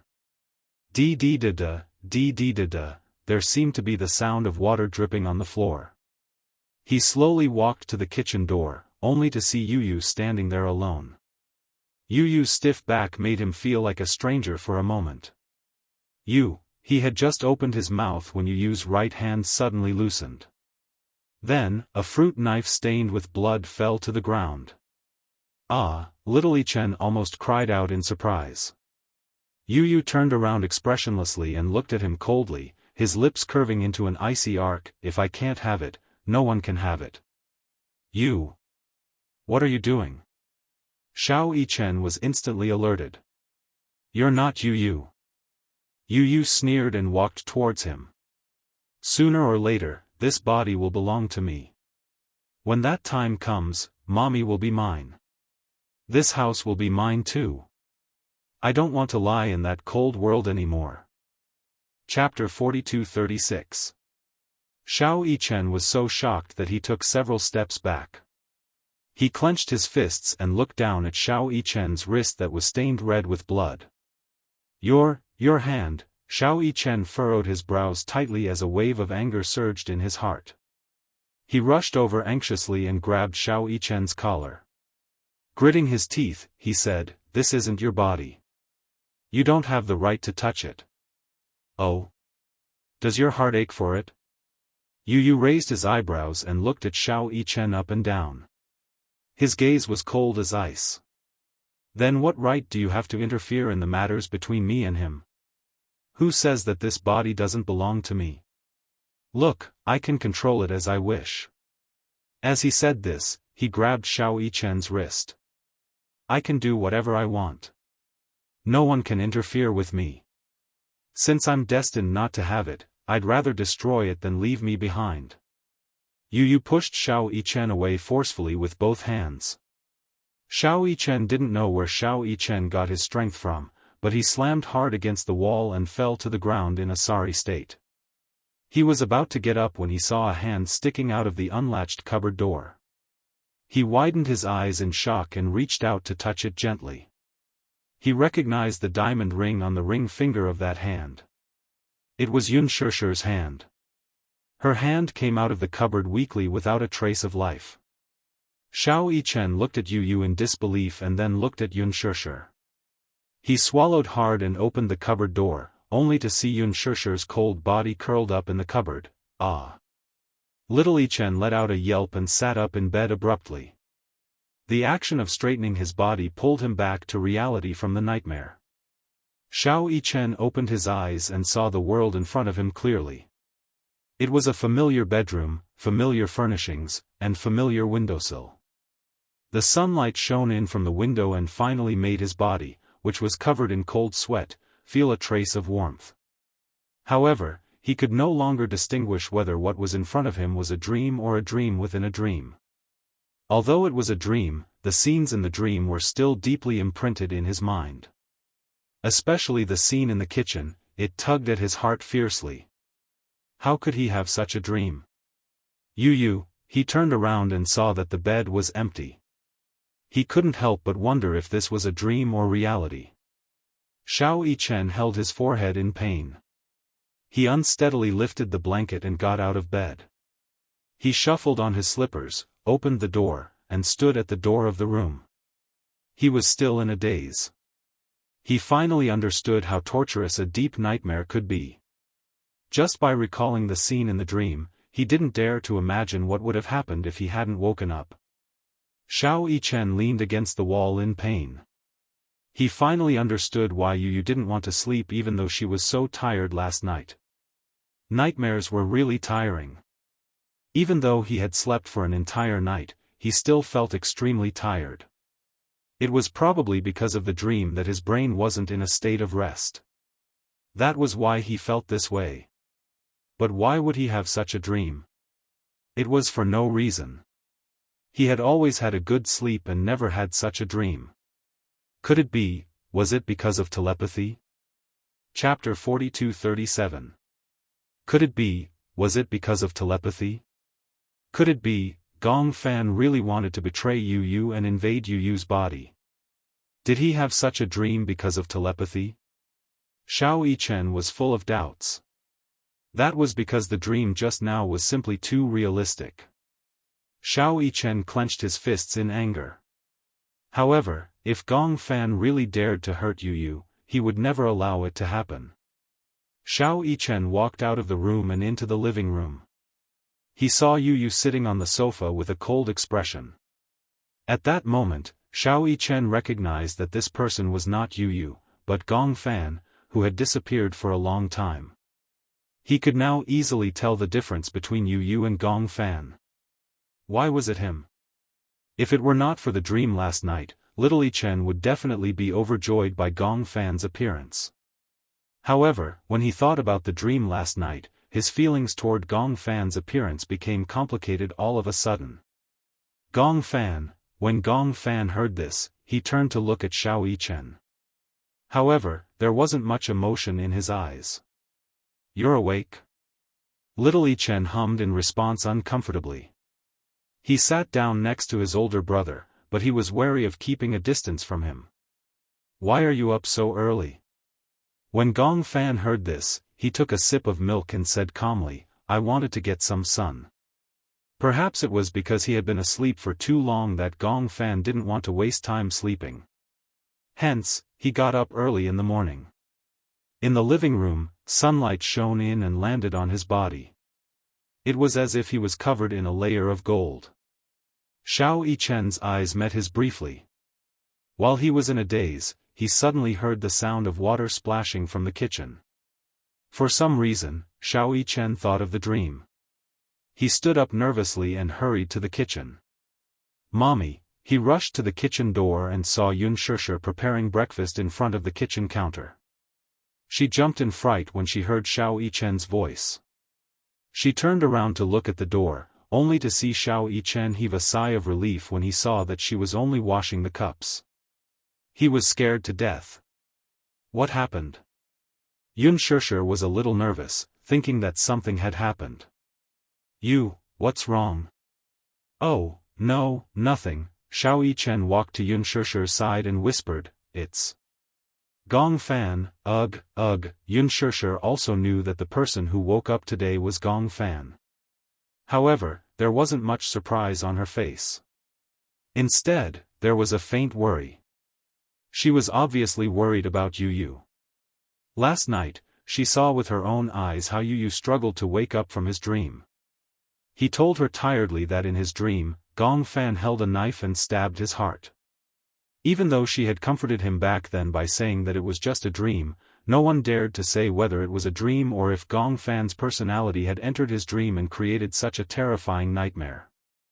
Now, early in the morning, she found out that Yu didn't wake up.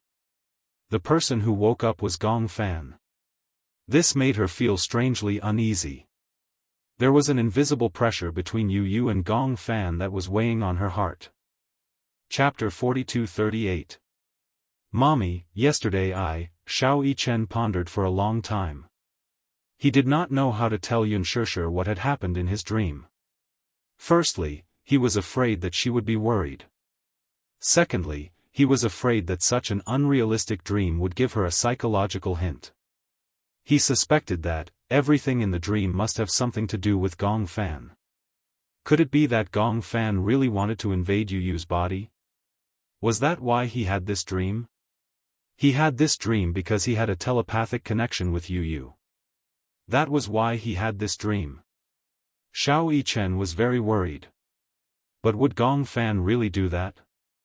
In order to invade Yu Yu's body, he did not hesitate to hurt Yu Yu. Whether it was him or Yun Shishir, they all welcomed and accepted him. The family got along very well. Even Yu Yu was very tolerant of Gong Fan. How could he hurt Yu Yu? Xiao Yichen could not believe it. At the dining table, Yun Shishir served breakfast on the table. Xiao Yichen and Gong Fan sat opposite each other at the dining table. Xiao Yichen looked at Gong Fan as he ate his breakfast. He was hesitant. He had a lot of questions to ask Gong Fan, but he was worried that Gong Fan would be as cruel and vicious as he had been in the dream. If he asked this question, he would alert the enemy. Xiao Yichen was surprised to find that ever since he woke up from this dream, he seemed to be more cautious of Gong Fan. He seemed to be on guard against him. This was a subconscious precaution. It was not intentional at all. Gong Fan took a bite of his bread. When he saw that Xiao Yichen seemed to have a lot on his mind, he raised his eyebrows and asked, "What's wrong?" Oh, nothing." Xiao Yichen shook his head and picked up 2 slices of bread. He smeared a layer of blueberry jam on it and put it into his mouth absent-mindedly. "You don't seem to have slept well." Gong Fan's casual words made Xiao Yichen's heart skip a beat. No. But I feel that you're not in good spirits." It was not deliberate concern. Although Gong Fan's tone was not that warm, one could tell that he cared. He noticed that Xiao Yichen looked a little pale. He had a feeling that Xiao Yichen did not have a good rest today. He looked a little tired, and his complexion was a little worse. Little Yichen touched his cheek and gave a perfunctory reply. "Maybe it's because I had a nightmare." However, Gong Fan did not think so. Xiao Yichen was so carefree. What nightmares could he have? Turning into a box upon landing?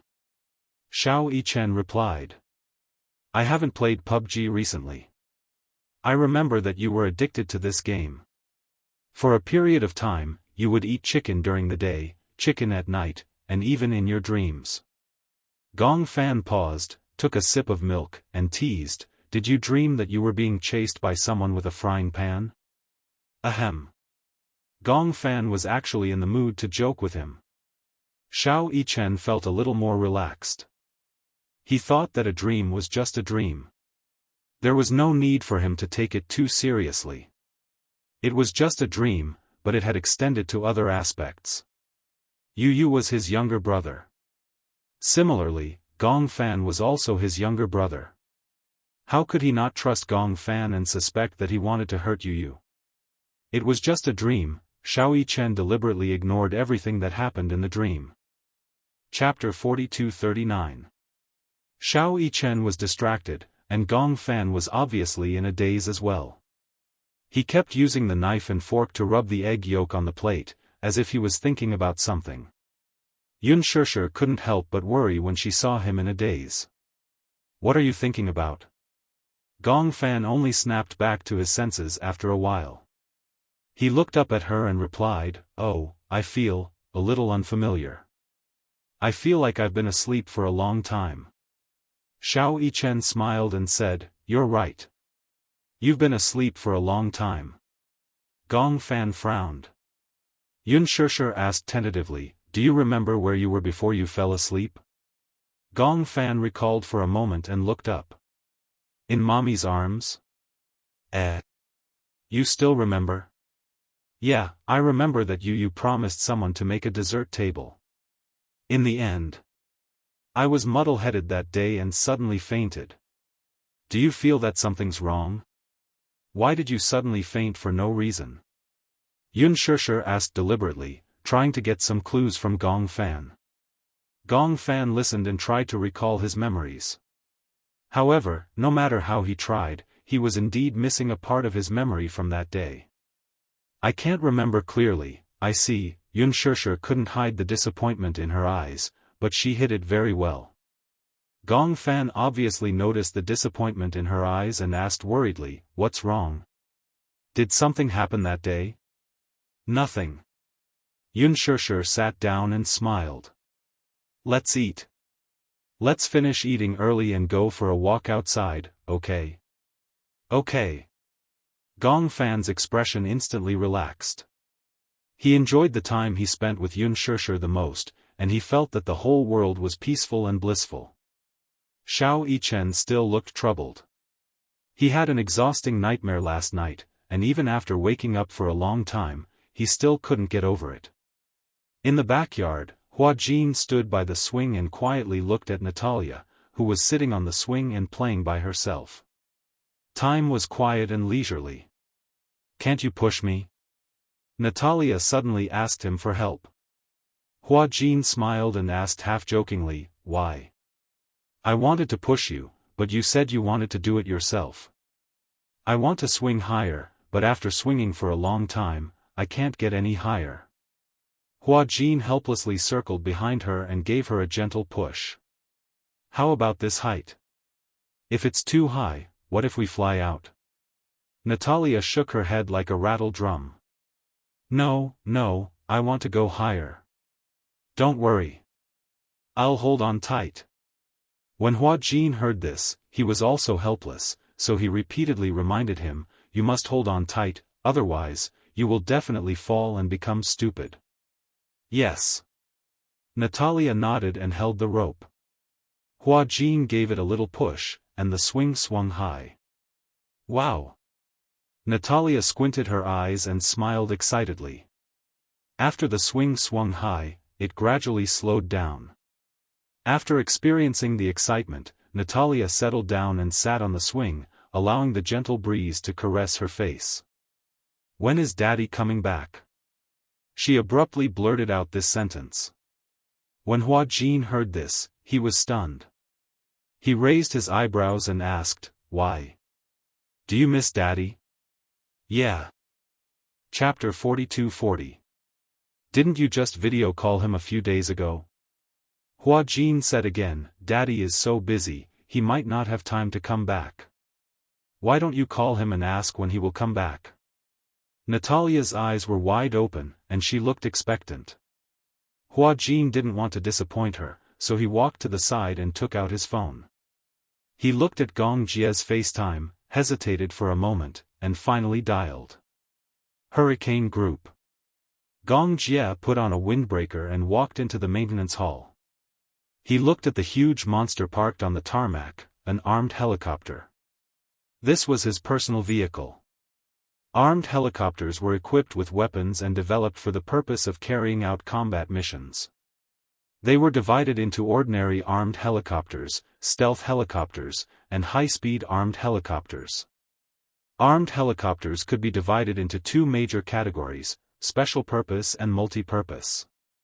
The special purpose type had a narrow fuselage and stronger combat capability. The multi-purpose type could be used to carry out attack missions, as well as transport, landing, and other missions. Modern armed helicopters not only carried a variety of weapons, but also carried a large amount of ammunition. In terms of single aircraft, helicopters with a higher takeoff weight could carry more ammunition. For example, the Mi-24 armed helicopter used in the Eaton P-2H war and the AFH war. The nose is equipped with one 4-barreled machine gun, 1,500 rounds of ammunition, 4 anti-tank missiles can be hung on the short wing tips, and 4 hangars can be hung under the short wing 4 57mm rocket launchers with a total of 128 rockets. If rockets weren't installed, 1,500 kilograms of bombs could be installed. Another example was the AHL armed helicopter used in the Vietnam battlefield. It was equipped with a 20mm cannon or 30mm cannon in the nose. 8 anti-tank missiles or 76 70mm rockets could be installed under the short wings of the fuselage. The A-129 helicopter with a takeoff weight of less than 4 t was equipped with an organic gun. It could carry 8 Hort missiles or 52 70mm rockets. The air combat type could carry 8 Mistral air-to-air missiles. For an organized armed helicopter unit, its firepower couldn't be underestimated. At this moment, this huge armed monster was undergoing daily maintenance. Men were creatures with a strong desire to conquer. Therefore, they liked cars, tanks, and guns. Not everyone could own such a huge armed monster. This military helicopter was a gift from Gong Xiaoying when he came of age. So far, it had been in service for 10 years. If the results of this maintenance were not good, he would probably have to retire. Gong Jia could not bear to part with her. After 10 years, it was impossible to say that he had no feelings for this comrade. This was the most precious gift he had received when he was 18 years old. For so many years, he had treated it like a treasure. However, now that he was about to retire, he could only lament that time had passed too quickly. This big monster was the AH-1 Cobra armed helicopter. After the end of the Vietnam War in 1990, the United States Marine Corps decided to use the AH-1W Super Cobra as a base to upgrade their armed helicopters in all aspects, and the result was the AH-1Z Viper. The first prototype of the AH-1Z was successfully tested in 2000. Nominally, this was an improvement in the Super Cobra's performance. Within its lifespan, just the cost of maintenance and training alone would be hundreds of millions of USD, or even more than 1 billion USD. Chapter 42-41. Hurricane was especially strict when it came to the maintenance of equipment. Gong Jia walked up to the helicopter and gently stroked it with his hand. He gave it a name, Robin. He gave it this name because Gong Jia used to have an idol when he was young. His favorite was Batman, the main character of Marvel's comics. When he was young, he liked to collect Batman memorabilia. And Robin was Batman's partner and assistant. He was also known as Boy Wonder, and together with Batman, they were known as the energetic duo. When he was young, he also hoped to have a close friend and assistant like Robin. Until Gong Xiaoying gave him this military helicopter. For some reason, the first name that came to his mind was Robin. That day, he sat in the brand new pilot's seat for the first time. Touching the controls, he felt as though the AH-1Z had been given life. Your name is Robin. What do you think? He actually gave this big guy a name just like that, talking to himself. For 10 years, Robin had carried him through the skies. It had also flown over the aurora and the horizon. In the rain of bullets, it had been his most loyal partner. It had helped him shoot down missiles that tried to sneak up on him. Its hard shell had helped him block countless bullets from machine guns. It had also been on the brink of death and had gone through life and death together. Young Master Jia. He walked over during the maintenance, holding a thick stack of test reports in his hands. Gong Jia walked over and asked anxiously, "How is it?" "The test reports are out. Robin has met all the requirements and can continue to serve in the military." Upon hearing this, Gong Jia's eyes lit up. He turned around and jumped onto the big guy happily. It was just like when he had just become an adult and saw it for the first time like a child. "Robin, that's great." He thought that Robin couldn't continue to serve in the military. He didn't expect that Robin could continue to accompany him by his side. Just then, his cell phone suddenly rang. Gong Jia answered the call.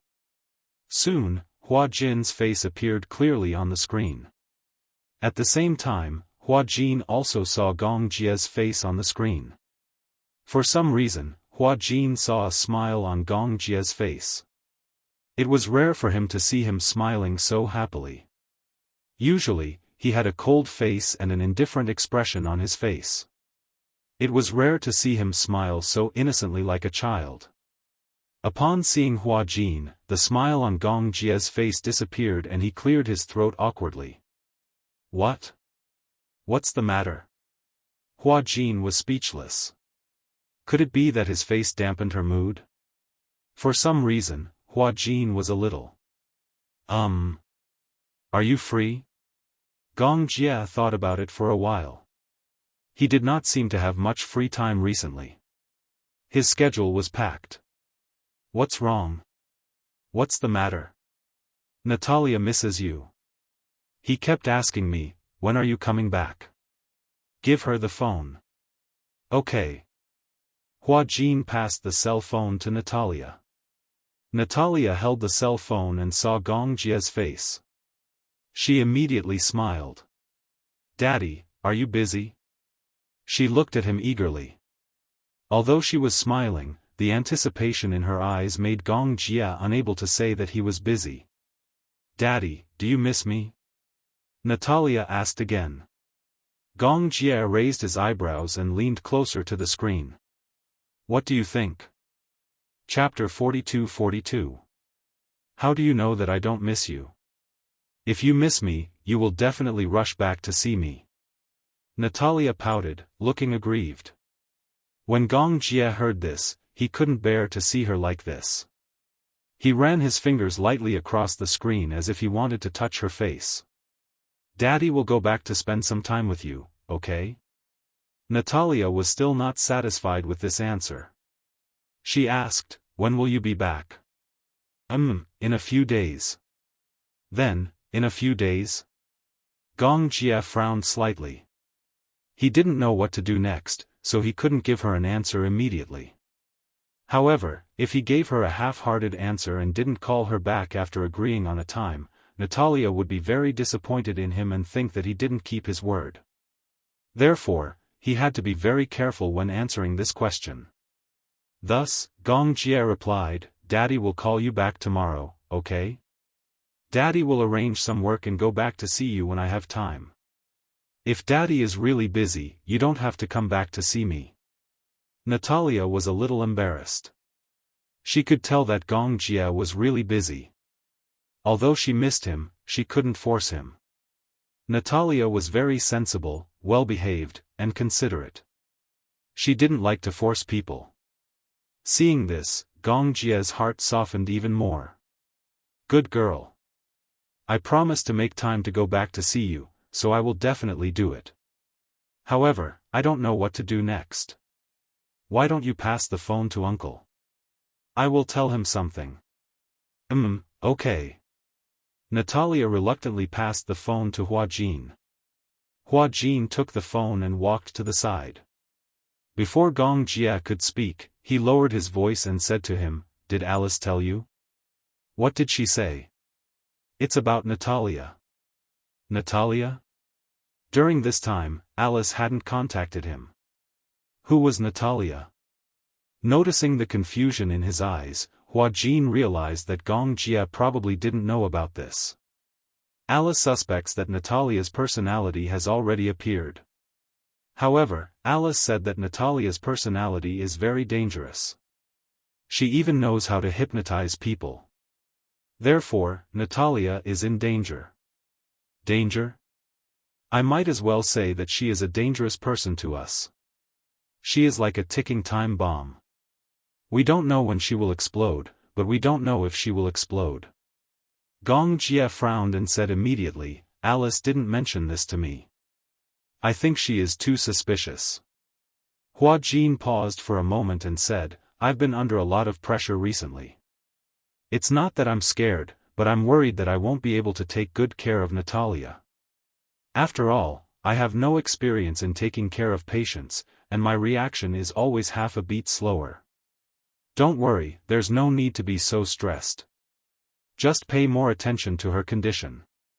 I believe that with Alice around, the situation won't get out of control. I will arrange my work as soon as possible and try to return to China as soon as possible. Because Alice was by Natalia's side, Gong Jie wasn't very worried at first. However, when he heard Hua Jin's words, he realized that things might not be so simple. Chapter 42-43. Hua Jin nodded. For some reason, when Gong Jie promised that he would arrange it as soon as possible and return to see Natalia, Hua Jin felt inexplicably relieved. The name Gong Jie seemed to signify an absolute sense of security and reliability. Hua Jin put away his phone and walked in front of Natalia.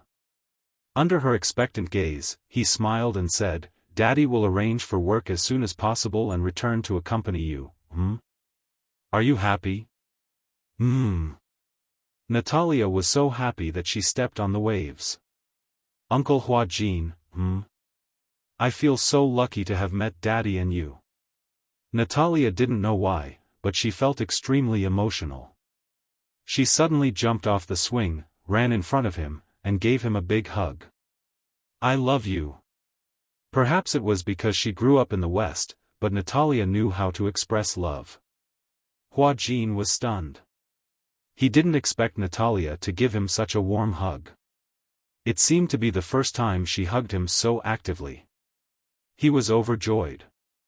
He also squatted down and hugged her tightly. I love you too. Yeah. Natalia blinked and suddenly thought of something. She lowered her voice and asked softly, then, if I make a mistake, will you and Daddy not want me anymore? How can that be? Hua Jin didn't think much of it. Who doesn't make mistakes? No one is a saint and will never make mistakes. How can we abandon you just because you make a mistake? Natalia's eyes couldn't help but turn red when she heard that. Hua Jin suddenly realized why she asked that. She had lived in an environment with too many uncertain factors since she was young. It wasn't an exaggeration to say that she was homeless. Strictly speaking, Natalia didn't have any real family. At first, when Gong Jie said that he wanted to adopt her, she didn't think much of it. She had a feeling that this family wouldn't last for long. She didn't have much confidence in the concept of home and happiness. Therefore, she felt uneasy and cautious. She even deliberately distanced herself from him because she was afraid that once she put her feelings into it, she would be sad once they were separated. Then it's a promise. Natalia carefully extended her pinky. Her eyes sparkled as she moved closer to Hua Jin and pouted. Pinky promise. From now on, we're a family. No matter what, let's never be separated, okay? After spending so much time together, Natalia realized how warm it was to have a family, even though they had been living together peacefully. It was this long-lasting warmth that made Natalia even more dependent on Hua Jin. The more he felt warmth, the more he felt that this warmth was precious and the more he wanted to cherish it. Especially today, after the phone call with Gong Jie and learning of her needs, he immediately arranged for work and flew back to accompany her. It made her feel like she was being treasured. Therefore, she also wanted to cherish it and open her heart to let Hua Jin and Gong Jie live in her heart. Hua Jin reached out his pinky and gently hooked it with hers. His lips curled into a smile, revealing his pearly white teeth. I promise you. Natalia looked at him and smiled. Chapter 42-44. She was grateful to Hua Jin and Gong Jie for giving her such a family, even though such a family seemed to be different from other children's families. Everyone else had a mother and a father. It was a pity that her family didn't seem to be such a combination. Natalia leaned into his embrace and suddenly asked curiously, if I call him Daddy, what should I call you? Uncle. Hua Jin raised his eyebrows. Isn't that what you've always called me? But I want a mommy too. As Natalia said that, she suddenly smiled mischievously. She sized up Hua Jin and said sweetly, how about I call you mommy? No. Hua Jin said awkwardly, I'm a man. How can I call a man mommy? That's how you address a woman. But, you're prettier than most women. Natalia blinked, but her expression was sincere. Hua Jin was speechless. That, he couldn't deny it. He was indeed prettier than most women. But that's not a reason for you to call me mommy. Huh. Natalia didn't care. She kept calling him mommy. Hua Jin corrected her, but it didn't work. Finally, under Natalia's coaxing and pestering, he nodded. You're not allowed to call me that outside. Then what should I call you? Hua Jin was also confused. That's right. Hua Jin suddenly said, how about you call me Daddy, too? After a pause, he felt a little guilty. Are you willing to call me that? I'm willing. But? What if you're both here? Natalia didn't say it clearly, but Hua Jin understood what she meant. She meant that if Hua Jin and Gong Jia were both present, wouldn't it be easy to confuse them if they both called him Daddy?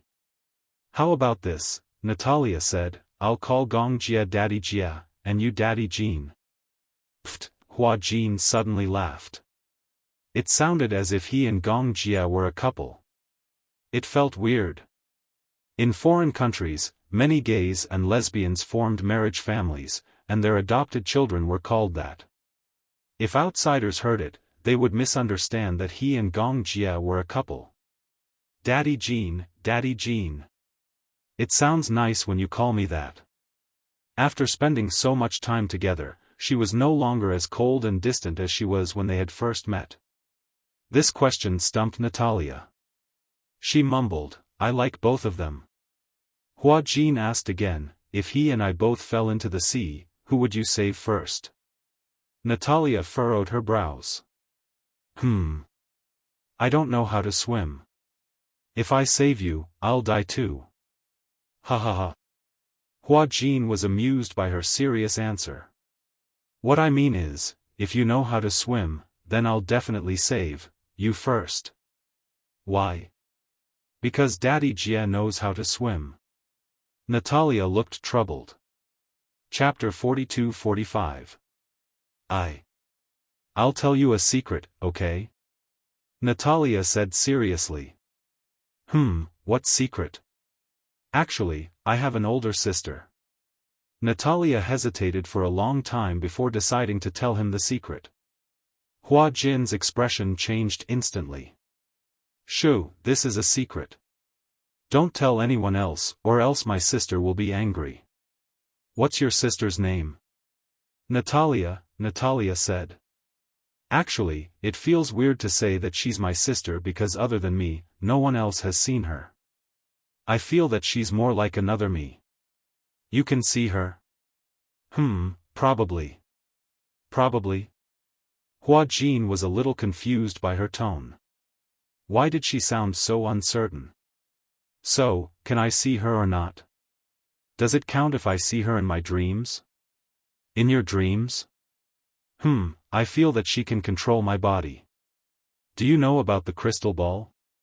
Hua Jin vaguely sensed that he might be able to find some clues about Natalia from Natalia's mouth. Hence, he listened to her attentively. That crystal ball was a gift from my sister, Natalia. Gift? Natalia nestled in his arms and recalled. Actually, the first time I saw her was a long time ago. At that time, I couldn't sleep well. I would have many dreams, very strange dreams. Many times, I couldn't even tell which was reality and which was a dream. So, she gave me that crystal ball and said that as long as I hugged it to sleep at night, I would be able to sleep well. At least, I wouldn't have those strange dreams anymore. Crystal ball? Could it be, Natalia had hinted to Natalia that hugging the crystal ball would allow her to sleep well. Was she actually using the crystal ball to control Natalia? Natalia might have been controlled by Natalia because of the crystal ball? This seemed to be a very important clue. I see, Hua Jin probed. Do you have to hug the crystal ball to sleep every night? Yes, sometimes I forget, but if I do, I'll have a lot of strange dreams at night. However, if I hold the crystal ball, sometimes I feel like I have slept for several days, and I feel very tired when I wake up. I see, actually, I'm very curious. Natalia frowned and turned to look at Hua Jin. Pursing her lips, she hesitated for a long time before finally asking the question that had been bothering her for a long time. None of you can see Natalia, can you? Hua Jin didn't say anything. He just shook his head subconsciously. I feel that Natalia is very bad. Very bad? Yes, she told me not to trust anyone, including you and Daddy. So, in the beginning, I was always wary of you, but slowly, I found that you were very good to me, very gentle, just like family. I wanted to get close to you, but every time I wanted to get close to you, she would stop me. How strange, she always seems to be able to see through my heart. Then why do you think she's bad? Because.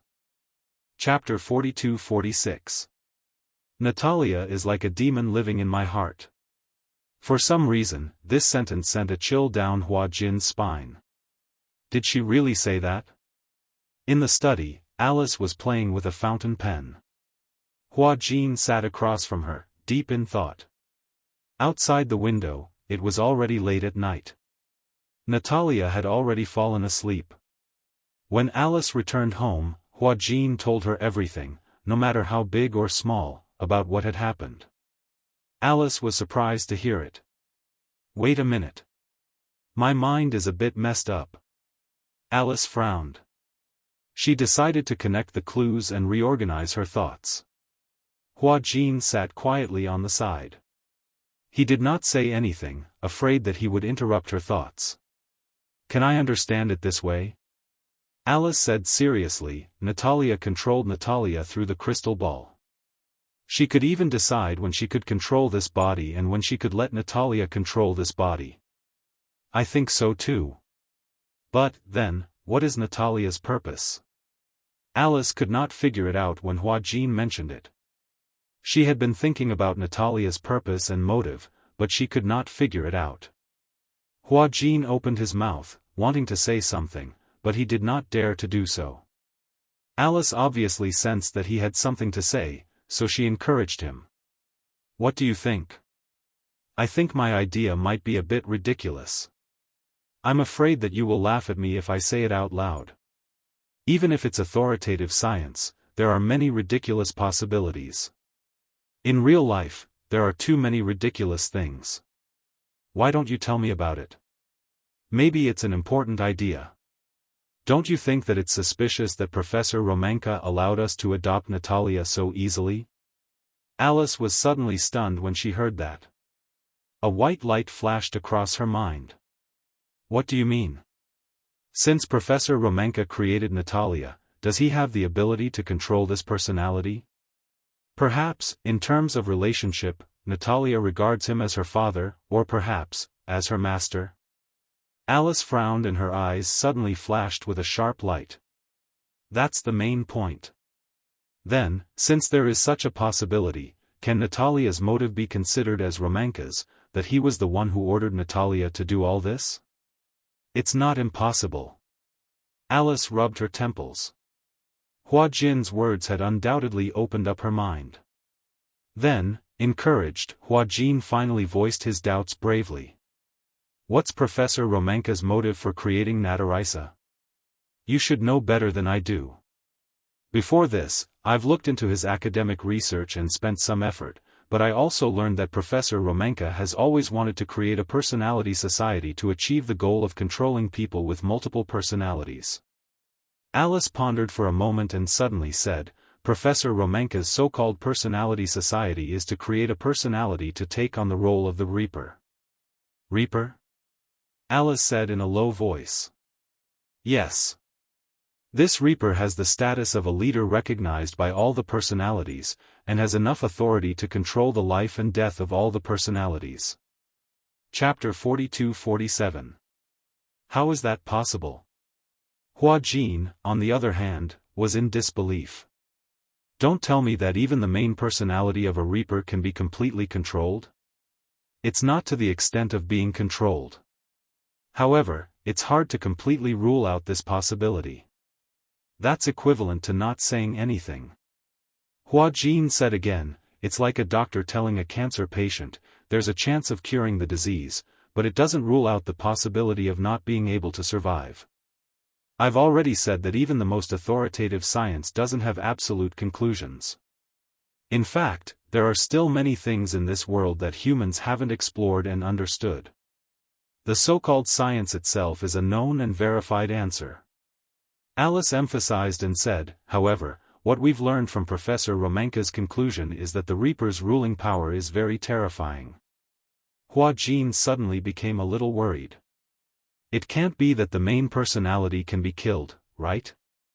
After a pause, Hua Jin said again, I remember someone said before that the position of the main personality is absolutely not allowed to be challenged.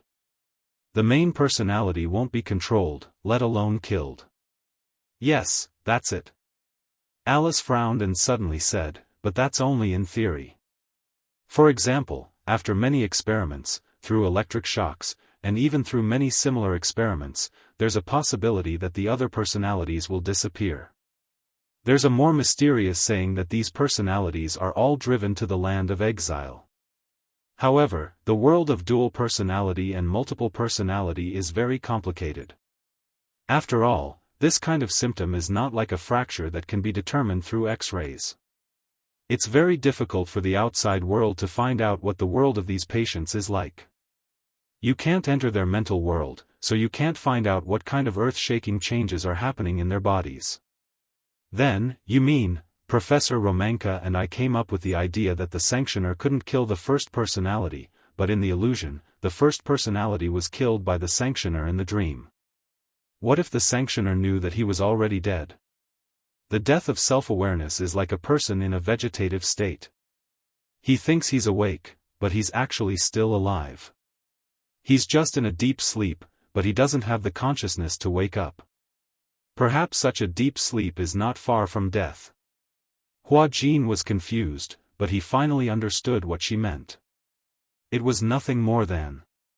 For example, if the Reaper split from Natalia's body, then in the dream or in the illusion, the Reaper killed the first personality.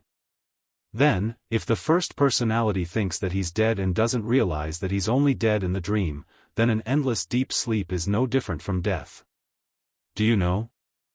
Alice said seriously, if Gong Fan doesn't take the initiative to release Yu in his consciousness, perhaps, Yu would still be trapped in the endless seal. Hua Jin could not help sucking in a breath of cold air. Chapter 42-48. Then, let me ask you a question. Hua Jin asked seriously, can both Yu and Gong Fan's personalities be preserved at the same time? Alice was stunned when she heard this. Why do you ask? You said that with Yu's current body, bearing two personalities is a huge burden. His mental strength can't support it at all. However, whether it's Shishir, Xiaoyi Chen, or even Yueyao, they all have feelings for Gong Fan.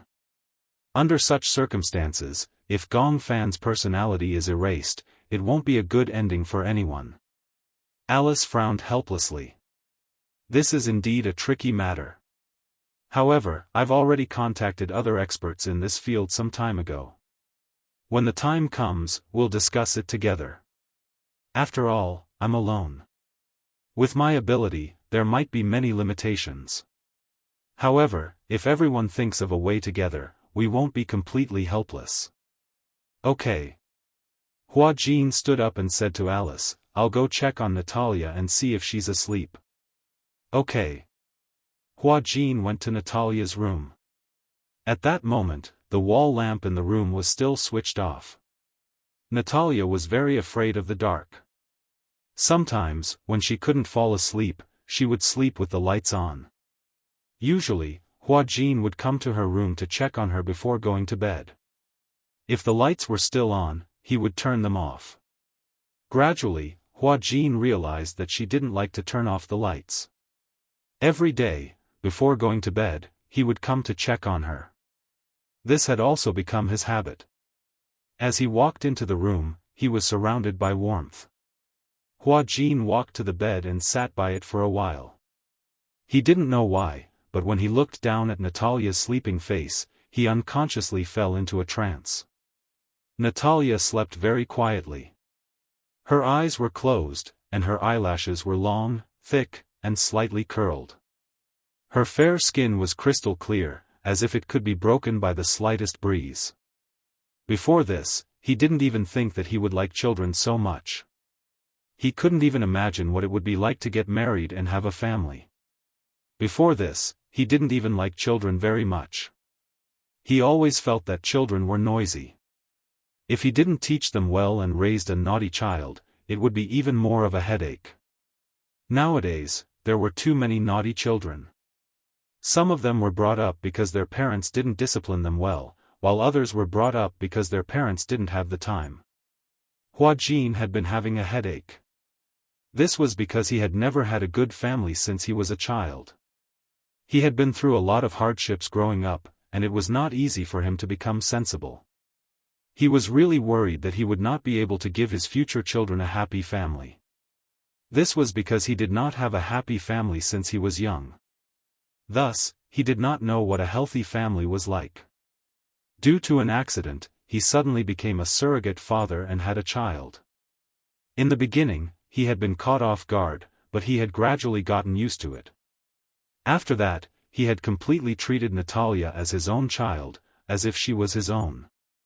It was also for this reason that he gradually understood Yunshishi's feelings.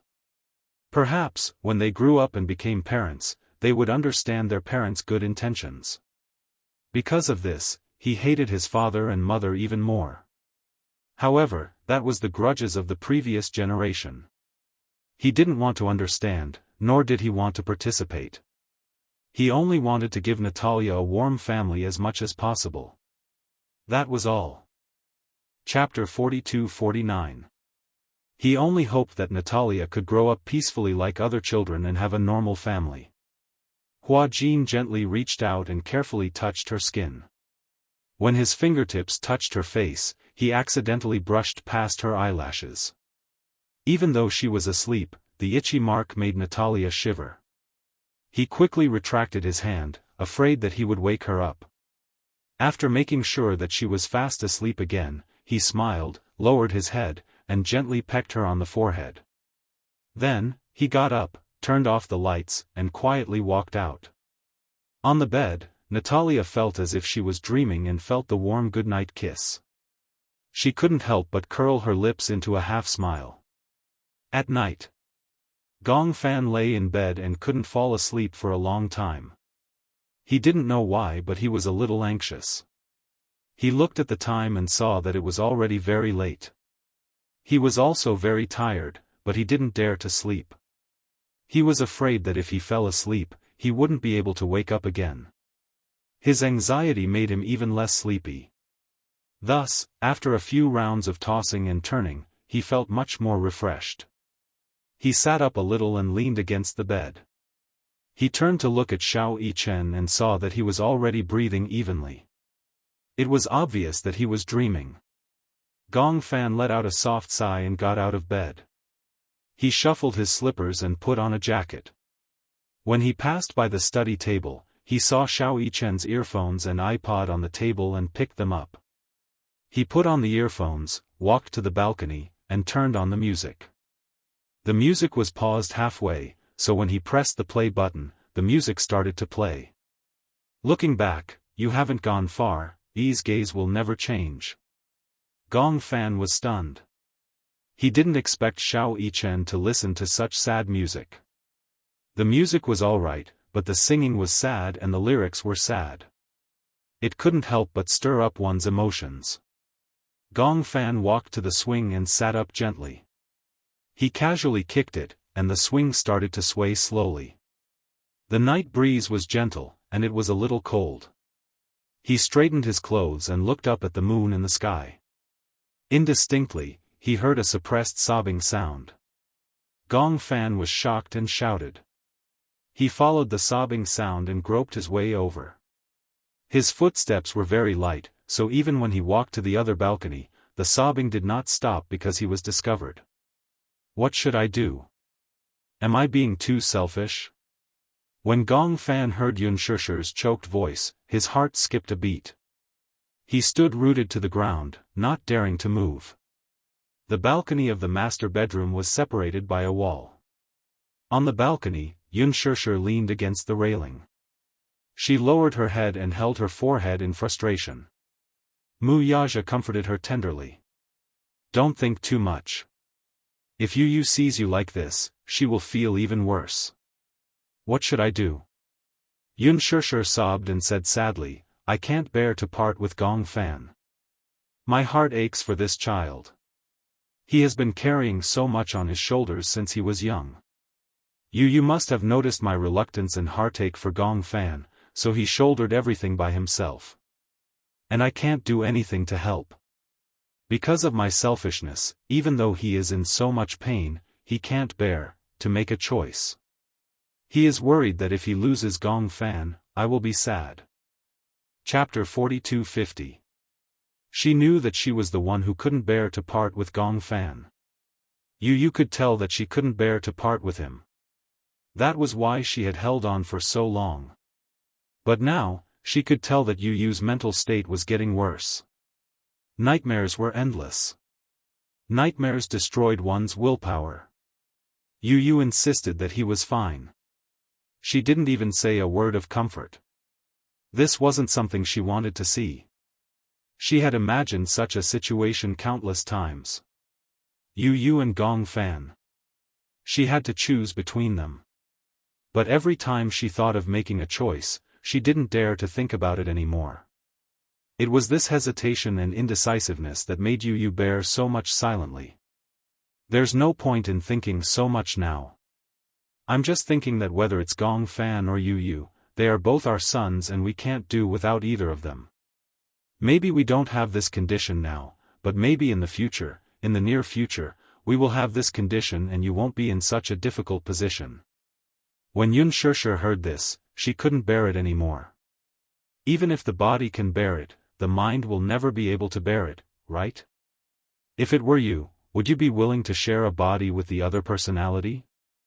Wuxia didn't say anything. Of course, he wasn't willing. It wasn't because he was selfish. It was because both personalities would suffer because of this. No one wanted to fall asleep tonight, only to wake up half a month later. Even if it was the same person, two personalities would never be able to fit together 100%. No matter how advanced the medical technology is, there's no way to save Yu and Gong Fan, unless Gong Fan exists in another body. After a pause, Unspoken calmed down a little.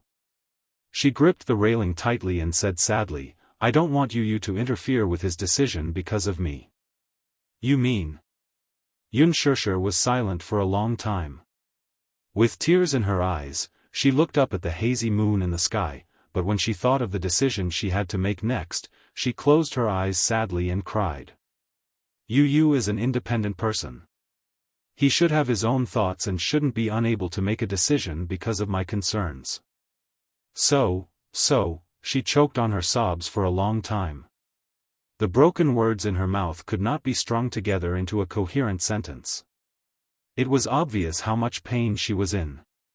Her back was stiff like a rock. If I really have to make a decision, Unspoken took a deep breath and said with difficulty, for Yu, I also want to.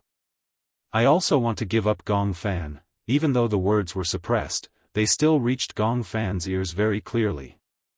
He leaned against the wall and opened his eyes weakly. After a long while, he finally came to his senses and his eyes turned red. For Yu, I have to give up on Gong Fan. It was just a few words, but they were sharper than the tip of a knife. They pierced his heart mercilessly. Gong Fan pursed his lips tightly and didn't say a word.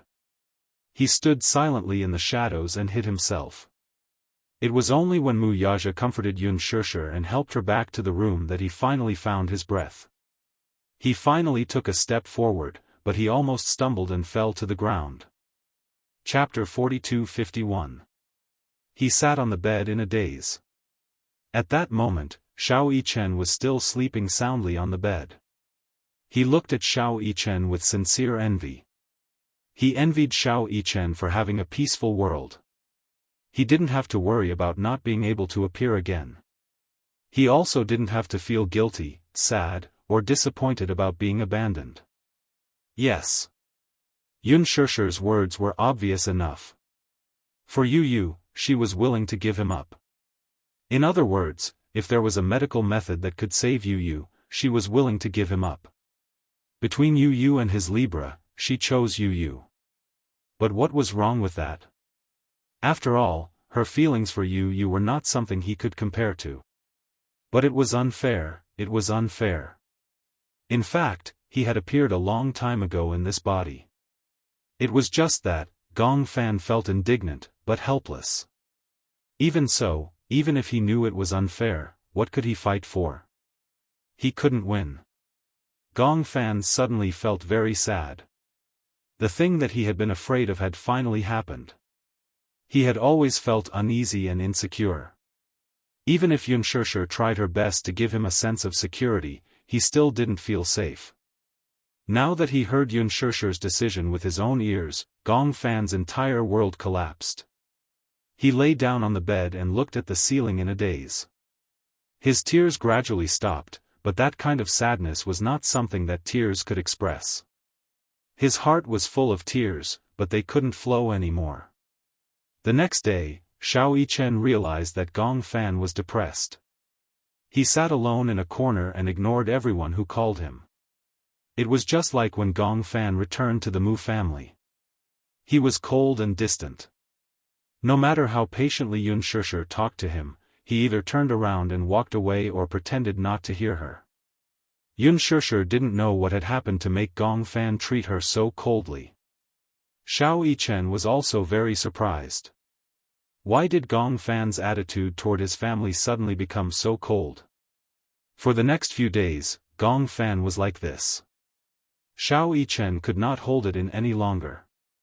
He pulled Gong Fan into the room, and his cheeky smile was replaced by a serious expression. "What's wrong with you recently?" Gong Fan broke free from his restraints and glanced at him coldly. There was no emotion in his eyes. Since she had already given up on him, she might as well be cold to the end. If he treated them so coldly, they would also be disappointed in him and treat him coldly. In this way, if the day of separation really came, no matter who it was, they wouldn't be reluctant to leave and wouldn't feel sad. That was what he thought. However, his aloof attitude had undoubtedly infuriated little Yichen. "Why aren't you talking?" He was a little annoyed. "Didn't you say that no matter what happened, you would never make mommy angry or sad? But look at what you've been doing these past few days. No matter how much mommy and I talk to you, you ignore us. Do you know that mommy's imagination will run wild and she will be very sad?" This series of aggressive questioning made Gong Fan even angrier. He raised his eyes to look deeply at little Yichen and let out a sneer. Chapter 42-52. He was filled with anger, but he couldn't find a way to vent it. At this point, he still didn't want to make things clear. He didn't even want to vent his anger on Xiao Yichen, so he forcefully restrained himself. Gong Fan took a deep breath and turned to leave the room. When Xiao Yichen saw this, how could he allow him to leave without saying a word?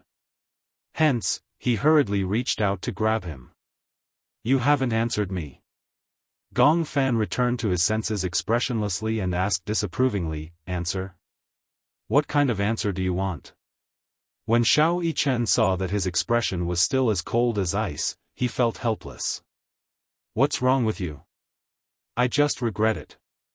"Regret? I shouldn't have come back in the first place, and I definitely shouldn't have let you wake up. That way, I could have occupied this body without any worries and wouldn't have to worry about competing with anyone." As he said this, Gong Fan angrily flung his hand away. He naturally thought that Xiao Yichen would naturally be on the same side as Yunshishi. He would probably choose to give up on him too. After all, compared to him, he would definitely prefer Yu. Xiao Yichen was probably one of the people who had given up on him, just like Yunshishi. As for him, he wasn't needed. What else was there to say to him? Gong Fan said resolutely, "What I regret the most is treating you as my family." After saying this, he ignored the petrified Gong Fan and left indifferently.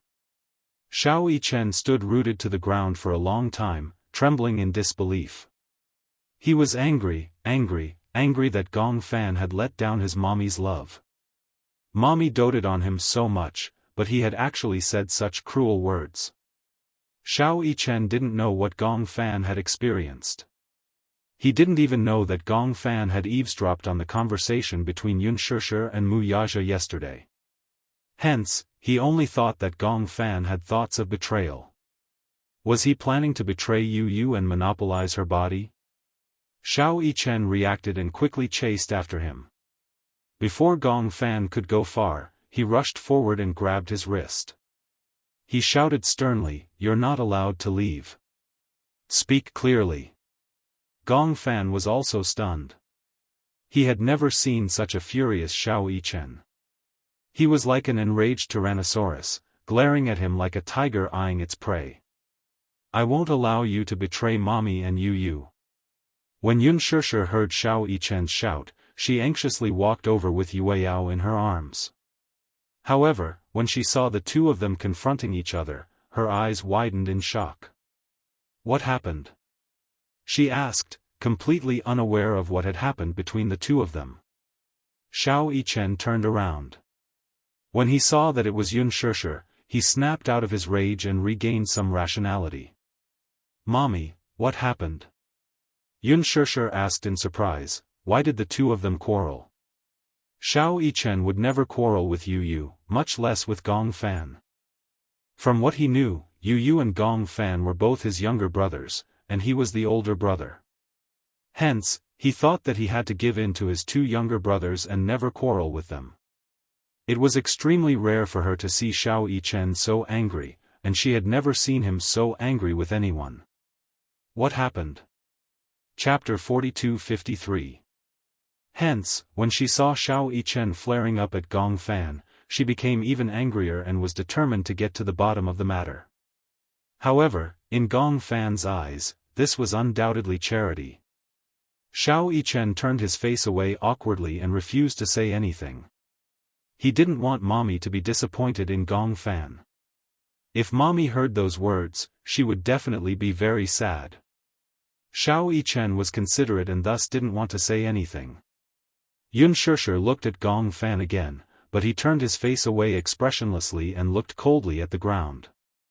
Even though he was looking at the cold ground, he didn't want to look at her. What's wrong? Xiao Fan? Yun Shishir was a little confused. Looking at the two children turning their heads angrily without looking at each other, she didn't know what to do. Why was he treating her so coldly for no reason? Could it be that the children were more sensitive and realized that she had already made a decision in her heart? Mommy, don't talk to him anymore.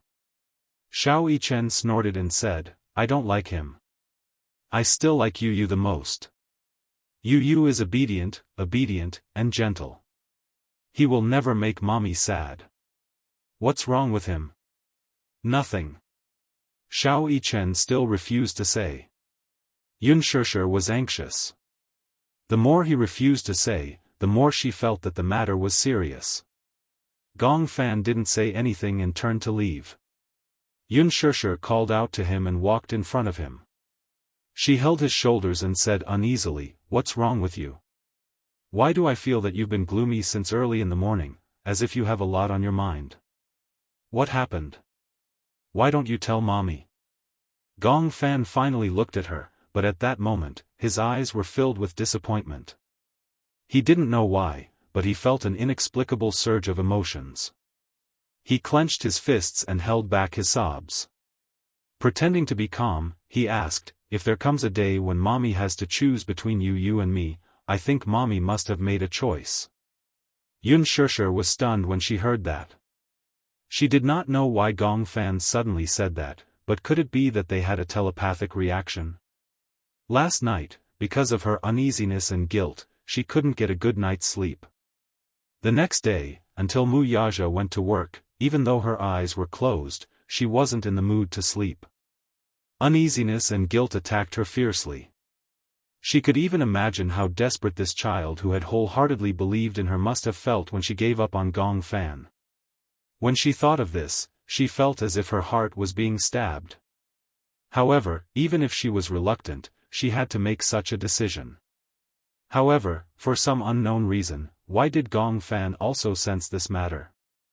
Yun Shishir's face was burning hot. At the side, Xiao Yichen was also stunned. He did not understand the connection between the two events. However, thinking that Yun Shishir would not make such a cruel decision, he said stubbornly, Are you kidding me? Don't you know what kind of person Mommy is? Even if there's only a 1 in a million chance, she will do her best to protect you. Whether it's you or you, Mommy will not give up easily.